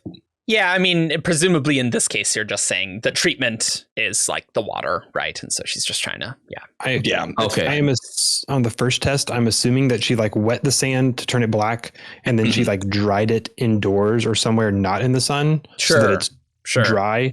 Because otherwise, there's this question of like, is it just staying black because it? Because water's on it. Does the water vanish though? If you don't fully saturate it, does it just gone like it does with regular stuff. Like you might end up with dry black sand if you don't pour too much. It might be. Like I imagine there's some absorption that the water is being expended, right? You probably have to dry it a little bit though. Like, I mean, I'd be surprised if it was 100% efficient. She probably wouldn't get the exact correct proportion, right, to expend it. Sure. Right? Yeah. Right. I wonder if it would which is fine. If it would keep reigniting, and then it would charge and then it would discharge if you didn't dry it properly. Okay. This is an extremely nerdy episode. Well, okay, it's about the cosmere scientist, Eric. No. I love it. I'm just like, wow, this is like, I knew we would go through the lore, but I'm like, wow. Because the reason I bring this up is because originally when I was reading this, I was like, she has 2 variables she is measuring here. Like, because I thought she's putting water on the black sand, and like, so she's measuring the effects of water while also measuring the effects of sunlight. Mm-hmm. But I can get behind the idea that the water is there to just drain the investiture of the sand, like to bring it to zero. Yeah, that's my read of it. It's easier than asking Kenton, hey Kenton, come over here and use exactly 5 grams of sand and discharge it and put it right here. Kenton's known she's for doing his these precision. experiments in her in Lonzare or whatever. So you are so much better with these terms. I cannot hang on to any of the terms in my brain. Look, so just at some point, arrows at the letter K, and you'll probably get there. Statistically speaking, K&L. No, there are similarities that at some point clicked for me. So like the city where they are is Khriss. When they refer to like Darksider people, I think they call them Lonsha. And so the Darkside district of Khriss is Low Zare. And so like there's some like K and Kar and things like that are Daysidey and Sun things, and then Low, Lon are Darksidey things. Yep. I wonder if at the very least it will be useful for usage against the dynasty to just have some of the dark sand to be charged by their investiture use, and so you can detect them easily, like we see on other planets, right? For like sure. that could be a usage. It's definitely not the usage that Khriss is hoping for, right? Mm-hmm. I wonder what the range is. You know, like you want it to work as a detector, not like before a star stabs you through the from 20 feet away. I guess here's the thing: like lots of different investiture charges the sand. So, like, and we know this. So why wouldn't the Darkside Sun charge the sand? But maybe just Sandmasters couldn't use it. Maybe if it's slightly differently. We don't know that it wouldn't. Khriss just assumes it won't. It might work. It might work. She points out that their Starmarks are not charged, are not like right. That's a good point. The Dayside Sun, and so she's kind of. But I do feel like the fact that we've seen it charged by Stormlight makes me feel like it must be able to be charged by anything. Yeah. Yeah, I am on board with the idea that White Sand is more universally accepting of investiture than Starmarks are. That's a good point. This is getting ahead maybe, but like I almost wonder if like the lichen on sand, on white sand, like is like the key to like people in the cosmere unlocking how to purify investiture. Like if they're seeing like an example of this in nature, like, hey, this sand is able to convert any kind of investiture into like whatever it needs. Like, is it possible that they'll like look at that sand and like use that as a basis? That's how they purified the door, Joff. That's what they did. It's like just put a bunch of sand in it and then discharged it and caught that energy and then poured a bunch of sand in there. And then they like dilute it. It's an interesting idea. I think it's a neat idea. Yeah. I don't know if like I think the difference to me is maybe the sand will look white and it will be invested, right? But I don't think that automatically means that anyone can like get to it, right? Like I think it's easily just as plausible that like if Kenton was on Roshar when the sand was charged, that maybe he could not master the white sand charged with Stormlight. It's hard to say because Brandon had that one weird thing where he was like saying like, yeah, you could catch Taldaean Sun and gems and a Radiant could use it. But then you're like, but they can't use Void Light. or lifeline, but they can use off-world autonomy light. Yeah, so he did say that he said that Radiance could use white sand, right? Is that what he said? He said that Radiance could use the Taldane light caught in a gem. Yeah, I believe was what it was. Which I would fight him on if I was in front of him. I think that's him not. It's the standard. What if you did these 5 things? What would be the effect of combining these 5 things? And Brandon's like, I think this, I guess. Yeah, Brandon's like, I haven't thought of a cool story I want to tell where that happened, so I have no idea. Yeah. Yeah. Cool. Let's go to the next one. Sand Mastery Starmarks connection. Okay, yeah, that's kind of what we were just talking about. Camera Obscura one, or starting to. Yeah. Oh, this one is bizarre. That's what it was called. This one's so bizarre. Yeah. I gotta admit, this is probably one of the pieces of art that I'm like, there's a face there? There is a face. It's in the bottom left corner. Yeah, I love it. It's upside down. That's intended. Oh, it's mostly wow.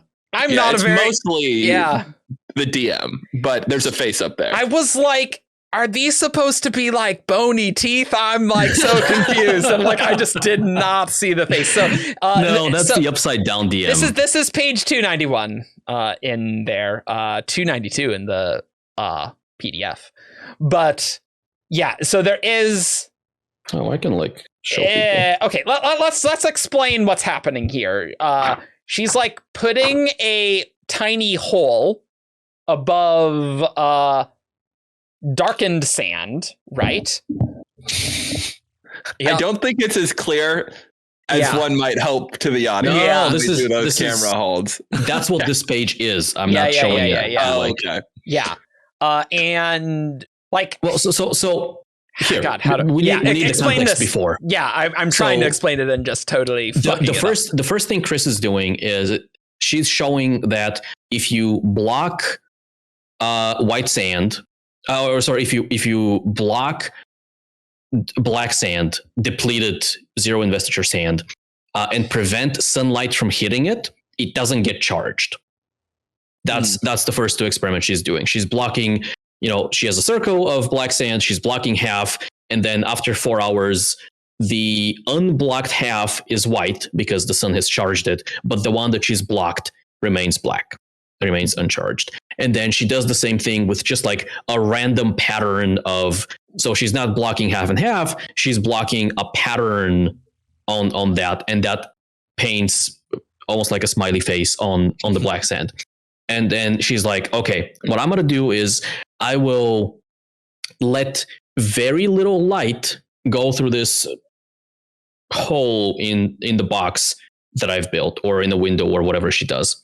Mm-hmm. It's a box. And then where the light touches the sand, it will charge it.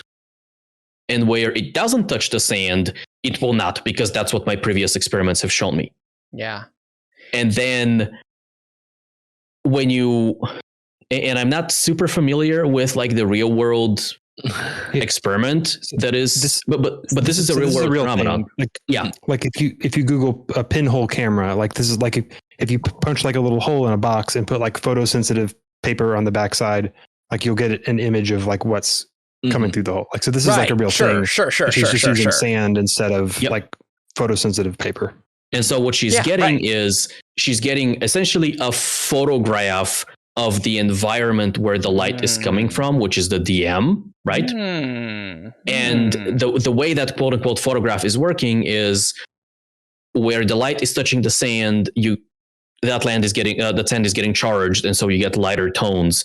And where it's not touching it, or touching it very little, you get darker tones. And so you essentially get this photograph on the sand, except you also get a face. Yeah, that's wow.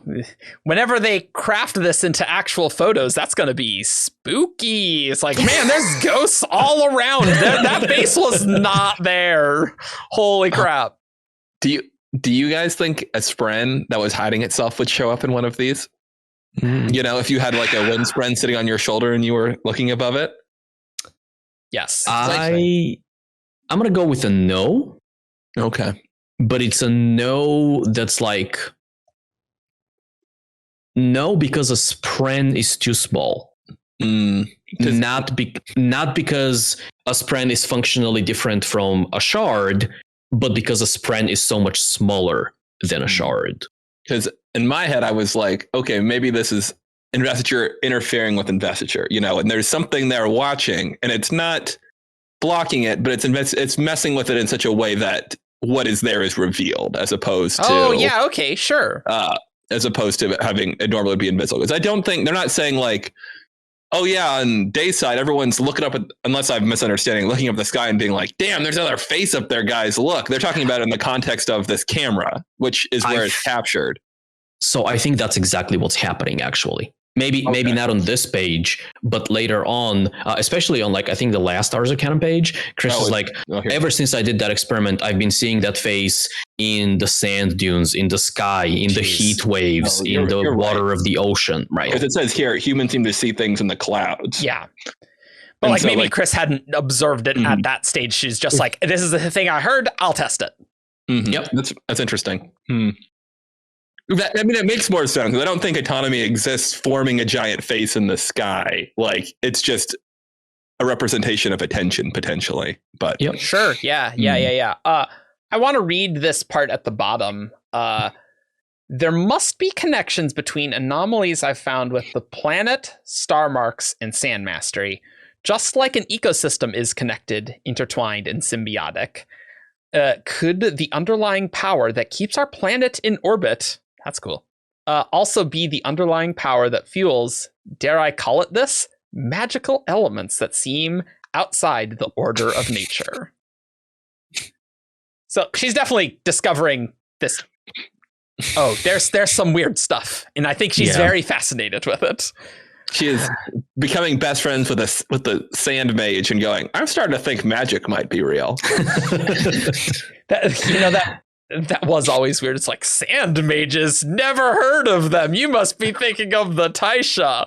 The sand masters aren't magic. Like, that's much improved in this too. It is. Its misunderstanding is a lot more excusable. It's still weird, but sure, it is better.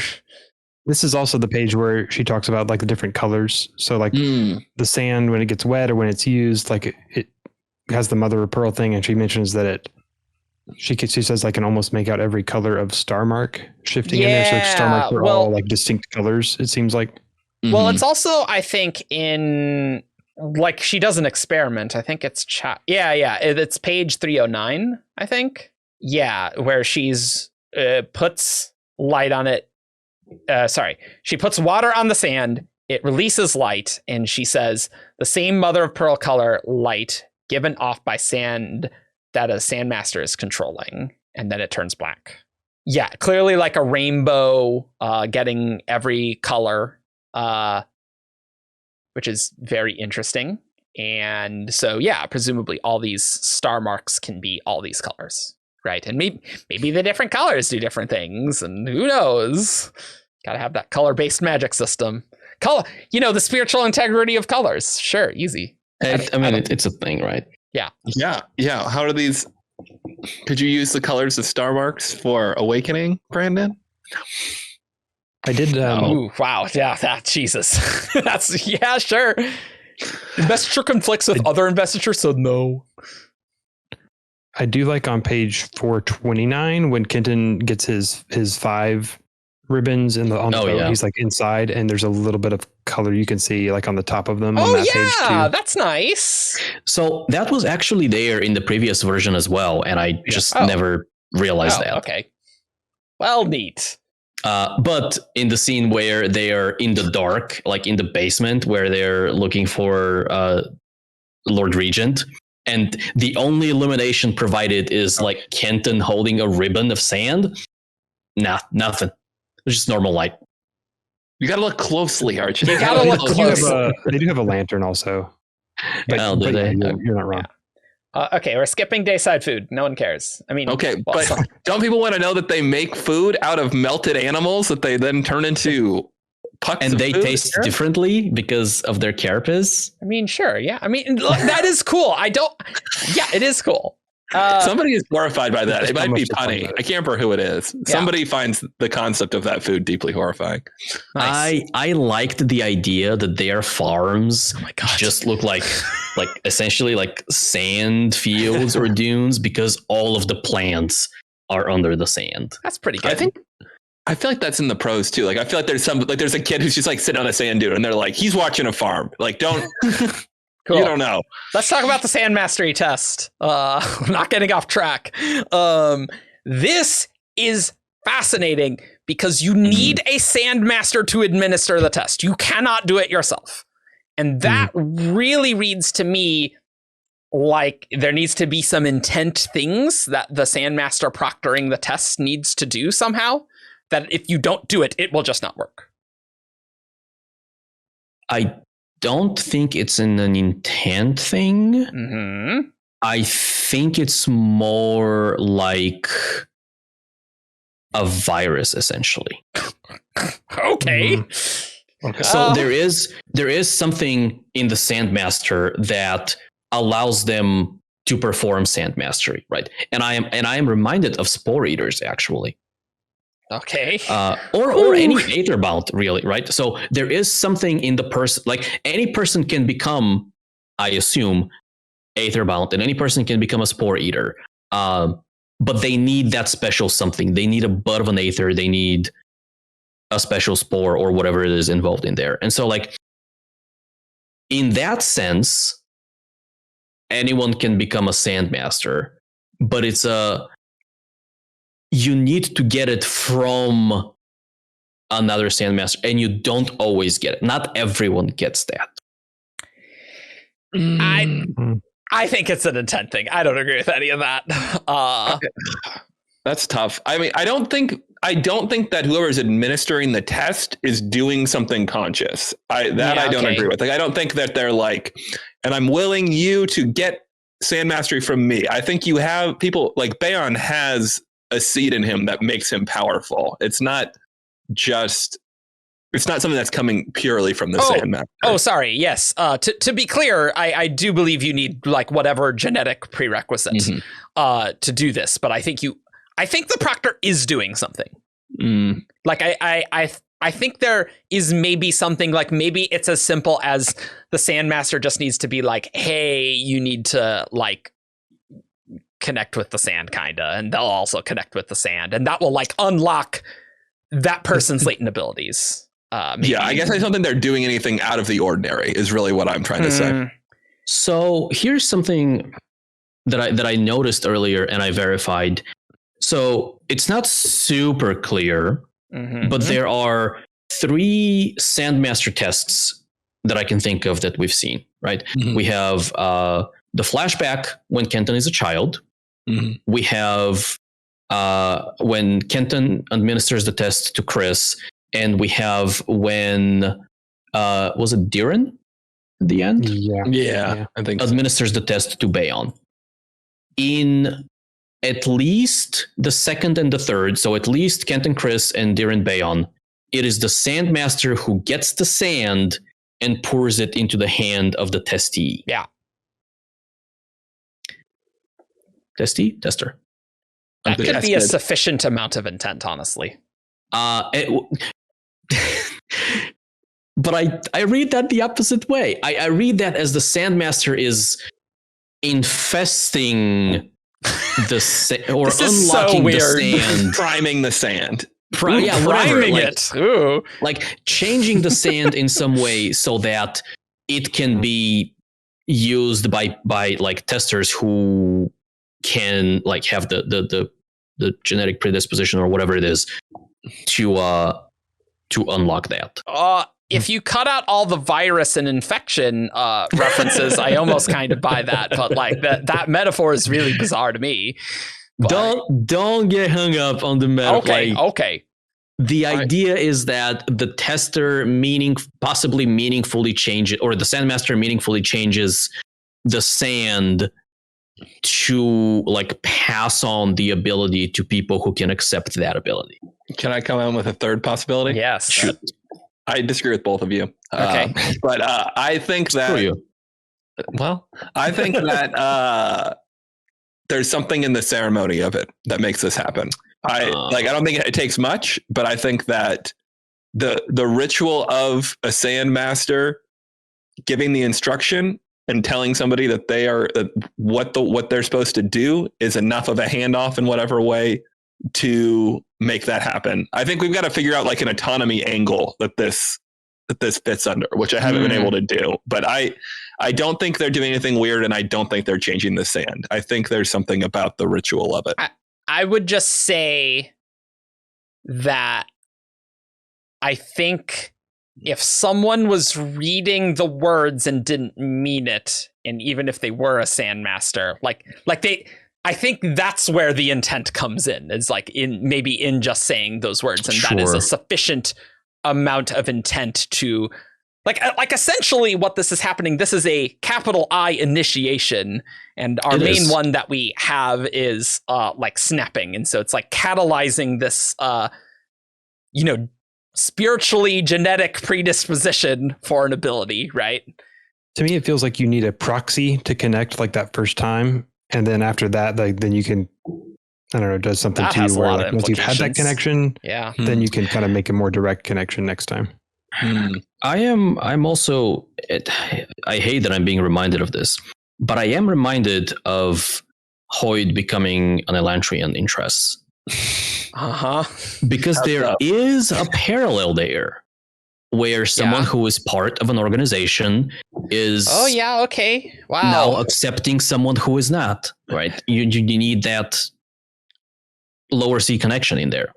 What we do know, unless the initiation method has changed, that Khriss does not believe that Taldane's initiation is the same as that of the Elantrians specifically. True, yes. Nice. The Irie are weird. Yeah, well, but it might support the idea that they've changed how initiation works and all for Aeontor. But anyway. I mean, either way, what happened? Like the way Raoden becomes an Elantrian is not the way that Hoyd becomes an Elantrian. I think. I don't think so either. I just struggle with Eric like saying its intent with just how informal, like whatever this brown-haired kid's name is. He doesn't even say a word. Well, maybe it's Rhett. He literally doesn't even say a word to Bayon. Sure. Like, okay. See, now I'm questioning my own thing about the ritual of it, but Khriss is the one who says Kenton said to reach out and feel every grain of sand. Oh yeah, okay, that's interesting. Yeah. So all that this Sandmaster is doing is pouring the sand into this guy's hand. Maybe that's enough intent. Okay, you can't have Khriss pour the sand. You need a Sandmaster to pour the sand. I don't know, and we don't know what's going on in the Sandmaster's brain. He could be doing some stuff. Or maybe it is just about a Sandmaster touching the sand. Let's read this last paragraph because it has some star-carved things. There are no spontaneous Sandmasters, and only a Sandmaster can administer the test. It's as if one has to be introduced to the power by one who already holds it. Then the power itself chooses who to unlock and to what degree. This is well documented in the DM's records and reminds me of how the star-carved are discovered. Sure. So you need a star-carved to unlock a star-carved. And maybe like everyone has a star mark, but on Darkside, but only a few can unlock that ability. And that's almost verbatim a thing that Khriss writes about in another one of these pages, actually. Yeah, I think we're the next one. Probably. We're nearing the end. This is something that I'm wondering. So it's interesting to me that Bayon presumably has his own like Starmarks, and so he's like connected to that whole like half of the magic on Taldane. So it's interesting that he can also be a Sandmaster, and so it makes me wonder the question of is it just some kind of weird intermixing on Taldane where like he's from the other side and he has this other sort of half magic system, but he can also do that one? Or do you think that it's possible that anybody in the cosmere can become a Sandmaster, just whatever their luck happens to be with being? I do not think that last thing is true. I think there needs to be some genetic predisposition somehow. I think there could, in like the Taldani lore, kind of like how Ferakemi was gone for a while, but like the genetic predisposition was still there. that maybe eventually in Darkside it could potentially resurface. And maybe it's just very challenging. Like, maybe a bunch of people on Darkside have this potential, but they're not going to Dayside and seeing a Sandmaster to administer the test, right? So that's possible, I guess. Here's a related thought, somewhat. I wonder if Daysiders would find themselves to have Starmarks should they go to. I have been wondering about that, especially Kenton being having a parent from each side. Oh, but he's not leaving. That's so cool, David. I know, it would be cool. Okay, my secondary piece of it was, is it possible that Bayon is already a star carved and that's coming into effect here? Because he is an important member of the Empire, and it's possible he's had abilities that he's not been sharing with everybody openly and been unable to use for the past few weeks as well. So maybe that's like, maybe the system's like, oh crap, this guy, he's already charged up, you know, like he's already got a lot of power. He could be a heck of a Sandmaster. That is an interesting idea for sure. Yeah, I am very much on board with that, actually. Yeah, that's very cool. I like it. Because it would feel weird to me that a Daysider would go to Darkside and develop Starmarks spontaneously or whatever. Like, that feels like something you were born with. And so if you can have a Darksider go to Dayside and develop Sand Mastery, why can you not have the inverse? Like, it's not symmetrical.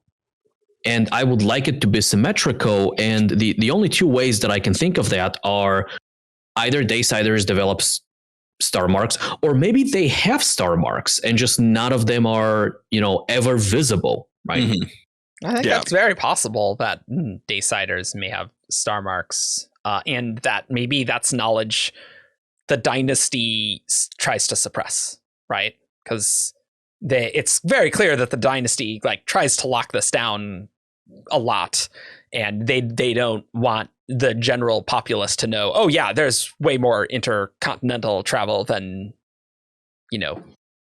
people think, right? So there could be a similar section that's like, here's a secret Daysider enclave, and they actually do have Starmarks, and it's kind of weird. Yeah, and I mean, they probably wouldn't be, since anyone coming from Dayside is coming through the blockades, quote unquote, they probably wouldn't end up in Ellis, Yeah, right. And it's a small place anyway, right? So how would Ellis know? Whew. Or the other option is it's not symmetrical. Starmarks are unique to Starside. Sand Mastery is unique to Dayside. And then people who have one of the magic systems maybe have both. There could be a thing where or the potential for both. Bayon has some mixed ancestry somewhere though. It doesn't need need to be like that potentially. It raises questions about Kenton if that's the case. He could be potentially have capacity to be a star carve or the other Sandmasters. Maybe they're valuable in a different way when they get there. They have to figure out a different. It'd be cool if they showed up and they've got a different magic system to figure out, and they're like, I've got different powers than that would be pretty I did cool on the other side.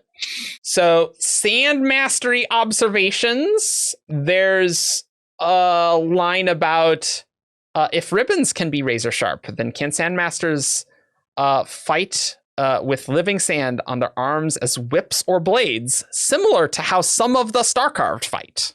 So that's a thing that they have something like this, but clearly are not mastering sand, right? Some sort of bladed thing. Maybe it's like hard light. That's what I envision, honestly, is hard light, based on the kind of figure that we see later. And I think it would be a cool aesthetic with the darkness. Yeah, like neon. Yeah. That'd be cool. That'd be sweet. Yep. And it feels so I know I keep bringing this up, but it feels so aethery to me, right? Yeah. Where I'm thinking of Twin Soul, who has the Juggernaut armor. And yeah. Imagining a star carved whose armor is not Rollside, but it's this neon light armor trip. thing. Yeah. Mm-hmm. Yeah. Well, I mean, that picture in the bottom right corner of this page, that could be twin. That could be Twin Soul. You know, like that's a juggernaut right there. Yeah. And interesting. Anything else on this one? Like, I mean, I guess this is probably the end of us talking about the star carved. I don't think there's really anything else. I am curious what, if any, impact the color will have on things. Yep. Yeah. I whether different colors have different abilities, or whether you can accomplish, or whether the color is just cosmetic.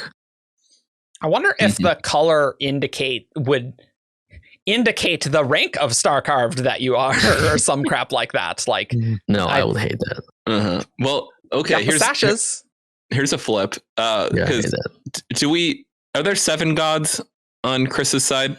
7 divine. Yep. 7 divines. Maybe there are 7 types of star carved, and they've got each color they've got of the different rainbow varieties, and then we've got a set of 7 elements, and we've got it's its own weird thing on that side. That's kind of what I assumed, actually, when Khriss was like, "Oh, I can see all of the colors of the Starmarks in this mother of pearl rainbow." Like, rainbows traditionally are said to have 7 colors, and so I assumed that the spectrum of colors of Starmarks are violet, blue, green, etc. Did she say there's 7 of them? 7 Starmarks? I don't remember if that was explicit. No, but I assumed that was the case. On this Sand Mastery observations page, with that line I read about the whips and blades, similar to how some of the Starcarve fight. So yeah, they are probably not like Sandmasters, and maybe honestly that almost reminds me of the Fused, right? Like the big progression guys with the big blades, and maybe like different ones. Like maybe the Starcarve have more specific abilities, whereas Sandmasters can be much more general. Mm-hmm. Like, I can see that. Yeah. We got Zoken. I don't remember anything. That's the game. Yeah. Okay. I don't think there's anything there other than we talked about, like how it was a full circle. Yeah. And then we got our very last the placement of that page is, I think, right after at the end, final showdown, and so it's thematic that Khriss talks about it there. Yep. And then we got the very last page. Last page of the book, actually, except for some just other art. But we see a face in the sand, which is what you were referring to before. There's one in the water too. It's upside down. The reflection. It is. Oh, wow. It is very difficult to make out, and I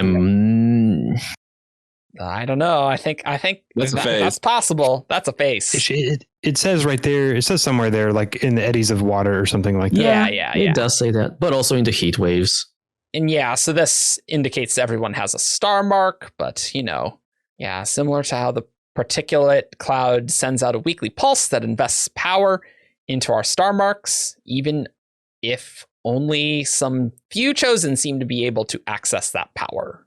So there's clearly some mystery and some connection here that I think Brandon is going for between these. Like, it's not just going to be, hey, we spent this entire book figuring out the Sandmasters, and then it's totally useless in every way, right? Like, that would be that there's no way that's true, right? Mm-hmm. I mean, at the very minimum, it's Khriss noticing magic, essentially. Yep. Mm-hmm. Yep. But this page is home to one of my favorite bits in the entire omnibus. Honestly, 2 favorite bits, and one of them is just the end, going, soon we'll enter the terminal storm, and I want to spend my remaining time on Dayside in the warmth and light of a star, which I think is a beautiful line given the journey that she's been on.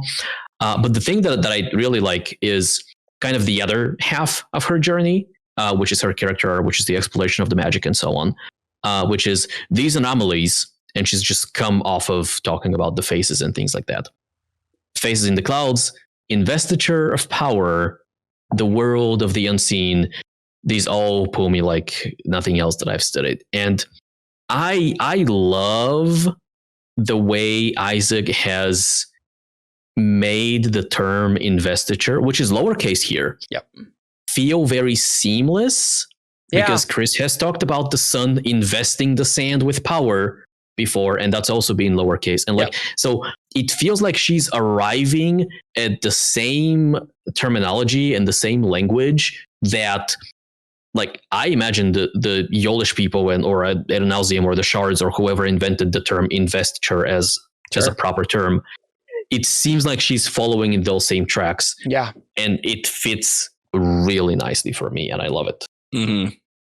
It's very cool how Khriss is, like, this is the origin of, I know I'm fascinated with the magic and I need to explore this. Yeah, like the clocks, that's cool. I'm going to study those too, but I'm really fascinated about this. And you really get that in the Ars Arcanum, which is, I mean, I think that's fitting, right? Mm-hmm. Mm-hmm.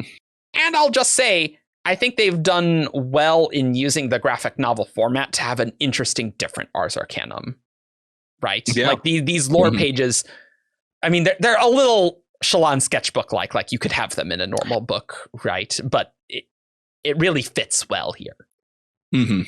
And they almost feel like predecessors of, one day she's going to be writing these like journals and scientific papers and things like that that are meant to explain the magic of the cosmere. But here, she's just looking into these things because they are interesting.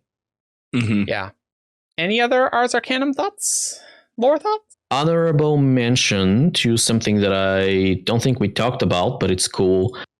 In Elise, apparently Darkside used to be called Starside, which is a bit of new lore that we get Better here, name. and I think that's a cool name. And so the dynasty is kind of pushing for, in the language of the dynasty, that side of the world is Darkside, and that's one of the ways the dynasty is like changing the culture of Elise, even though it hasn't conquered Elise yet.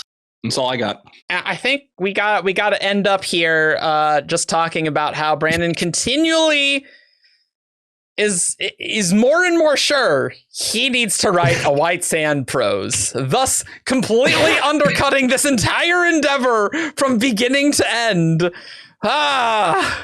I have been asking for a White Sand prose for many years. Yeah. And I'm very satisfied. That's all I've I've always kind of been like opposed to him doing that, just because I don't want him to like waste time like retreading a story that's been told and retold and retold. Yeah. But I also would like to get a sequel to this. And at this point, like, it doesn't seem very promising that a graphic novel will happen. Yeah. It doesn't seem very like a great idea at this point. So I guess if that's how we have to get there, then that's fine. I will not be upset unless it like completely changes the story. Like if he writes a prose novel and it feels like this omnibus is like an adaptation of that, like in reverse order, then that's fine. Like I'll be happy if that's kind of what we're at. If he like changes some fundamental, like, they actually are going to do this totally different thing and the plot's going to be different, then that'll be frustrating to me. I kind of expect it to fall somewhere in the middle. Like he said previously, he's like, I want to do a prose version that like that matches the omnibus. Like that's the thing he said like last year or so. And I could see that, but there's a part of me that would be like a little surprised that he would be able to go through the whole thing and not tighten it up even more. Or like, it'd be like if he was going to do a really strong revision, like I feel like he might be like, do we have to see the Lord Farmer? Like stuff like that. Or like there'd be other ways that he would want to tighten it. So I've always wanted to know what happens after White Sand. Like, I think the story's fine. I think the more interesting one is in the sequel. And so I am continually annoyed that it's just prose. The graphic novel again, but better. And then the prose again. I want us to get to the frickin' sequel and getting some autonomy and Darkside stuff. And I think the thing that annoys me is it seems like the Darkside stuff is very colorful. That probably will work better for a graphic novel than White Sand. It's white and very bright and things. And honestly, in this, they did a reasonable job for that. But the much more colorful Darkside with all these colors, and if it's like some sort of solid light thing that the Starcarved are doing, that seems a lot more visually interesting, right? So it's just a shame because especially because this prologue artist is really nice, and if they did an entire sequel thing with Khriss, I think that would be very cool, right? Like that would be awesome, right?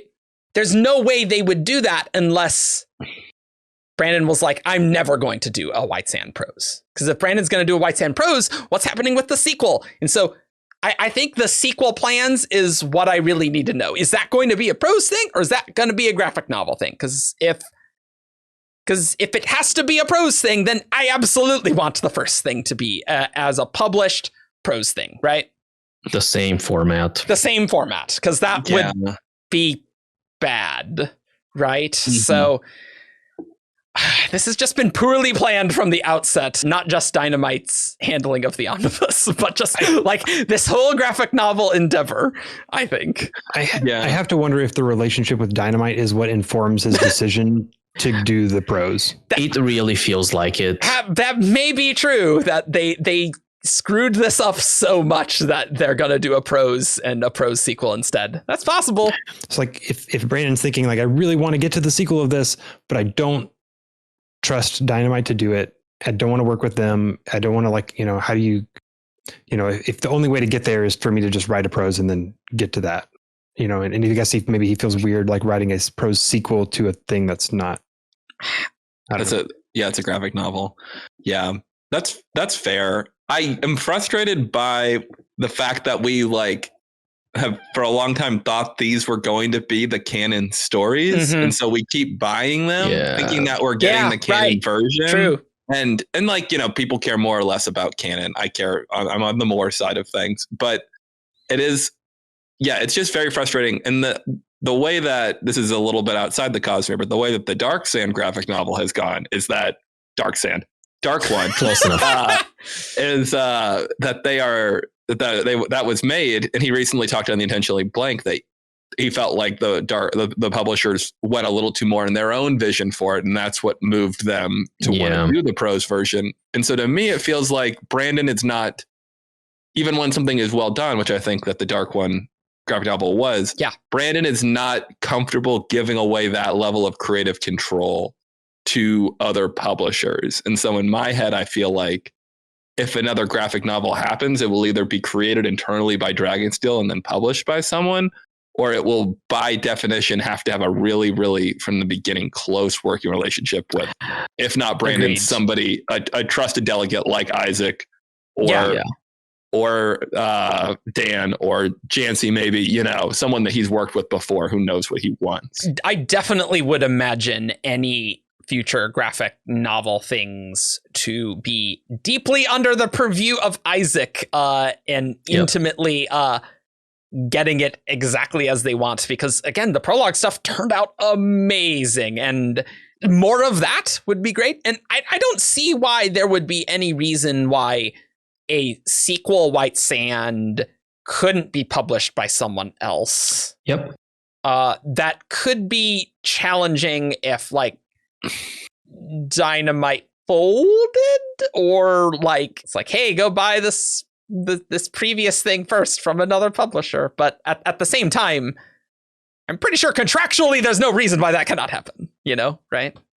One would assume. It's something I don't know a lot about. But maybe they're also thinking that holy crap, graphic novels took so much to develop that it's not a thing not on Brandon's plate. It's a thing that is being too much of a time sink, that it's just easier for Brandon to write something like Tress than do a graphic novel, which might be true. That might be true. Mm-hmm. Or just in terms of Isaac's time, right? There's better things for Isaac to be doing with his time than expanding the cosmere in other ways, right? Then I think Isaac could do a really good job at a White Sand sequel. It would definitely be challenging because I feel like the next Khriss moment is extremely important for her and her story, right? Yeah. I'm supportive of here's what I kind of don't want is Brandon to spend 3 months of his time delivering a White Sand that is not demonstrably better than the original prose, but it's just slightly polished. and matches this graphic novel. I think that Isaac could do a good job working with him to do that polishing and that rewrite. I think that would be possible. I'd be down to get a sequel from him. Sure. This is something we were talking about a little bit in the pre-show. But I do think that Brandon has an interest in Chris's story, certainly, but he's not built into his timeline any place that we are like, oh, here's where he's going to tell, here's the Khriss novels. Those don't exist in anything that he's chosen to share. Yeah. And so if he wants to do that, where that's going to happen, if it's going to be him, is increasingly an open question. Yeah. Very true. If anything, it's going to be like Silverlight novella or whatever. Sure. Or is it a novel now? I don't know. I don't remember. Who knows? Be, right? But maybe. His novellas are basically novels. Yeah. Just pump it by 30,000 words and that's like, all right, it's stress size. There you go. Easy. I think I'm just mainly concerned about the sequel. You know, like I just really want the complete White Sand story. This is like if you just read Way of Kings over and over and over again and you never got Words of Radiance, and that's what I'm kind of feeling like. And so I'm a little irritated, you know? That's totally fair. I think this is a good rendition of it, and I'm sure, honestly, I probably will enjoy the prose more, right? It just needs a solid revision that like cuts out things, tightens it up, and like if Brandon does a good draft of it, I'm sure it will be quite good. Man, it'd be so weird to go back to something you wrote like decades ago and just be like, give it a little scrub. All right, you're honor the publisher. Like I could see the book being, if they're like, here's Brandon Sanderson's newest book, White Sand. I could see people being like, blah, this is nothing like his modern work. You know what I mean? Like that's my concern about the prose too. If he doesn't really do a good revision, it could be. And he's talked about that fear that he'd pull out a front novel and people would be like, this isn't good. Yeah. And I think I have a feeling that to him, just a heavy revision is not going to be enough, because there are like, while there are good things about the White Sand story, a lot of the world building, well, not the world building, but a lot of the set dressing is very early Brandon. Like the whole, let's visit the 8th Taisha and convince everyone. Like, I don't think 2020 plus Brandon would write a story whose like beats follow that. Like he would probably seriously trim down to like 2 or 3 for pacing purposes. Maybe, but like at the same time, I think we're still gonna have evil Skathan in the dynasty and stuff. Sure, yeah, and so there are kernels of what the good story and the world building there are, but like I don't think you can pare down any draft. Like I don't think you can distill down to just the kernels and then build it back up without reworking the story in very significant ways. Yeah. This is a tricky one. Good luck with that, Brandon, because it feels like it's going to need like almost a Way of Kings style like rewrite. But like I was going to say, it's very much like Way of Kings Prime to Way of, maybe not quite. Yeah, that was a pretty big difference. But like it probably would be the same story, but like probably not a lot of the original prose would be there. Yeah. And like Brandon knows just how to execute it better, maybe. But like I do think there are plot threads that I'm like, I don't know, maybe we could do it a little better than that one. Mm-hmm. Like some concepts I'm like, it could be better. Yeah. I don't know. But I think that's my big question is what's next? And I wonder if part of that is because Isaac is working on Boatload of Mummies and he will decide what's next. At least he'll be a big part of it at least. So they're like, well, this has been in limbo for 1.5 years. When it comes out, then we'll see what the reception is and then we'll go. But yeah. Well, this product, if you have not read White Sand, is good. And I wish I could totally recommend it. So it is just unfortunate how poorly Dynamite has handled things that I cannot give a full-throated endorsement of it. Because the product is good. The book itself is awesome. The book itself is awesome. If you find it in a secondhand store, you've got 0 questions about whether or not it's true. It is true. Get that at a secondhand store. Not the other volumes though, just the omnibus. No.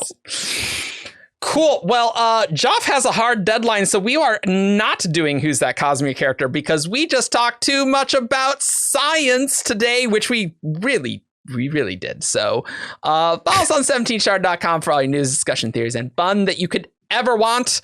We have an awesome Discord server without a White Sand Omnibus channel because we're like, yeah, whatever. They just don't need to be spoiler tagged. You can support. It's the same story. It's the same story. Yeah. You can support our Patreon for as little as $1 a month. We have monthly art polls, and there's going to be a lot of them with a lot of secret projects, commission stuff. And we're doing a Tress piece for February. Yeah. And something for March. Yeah.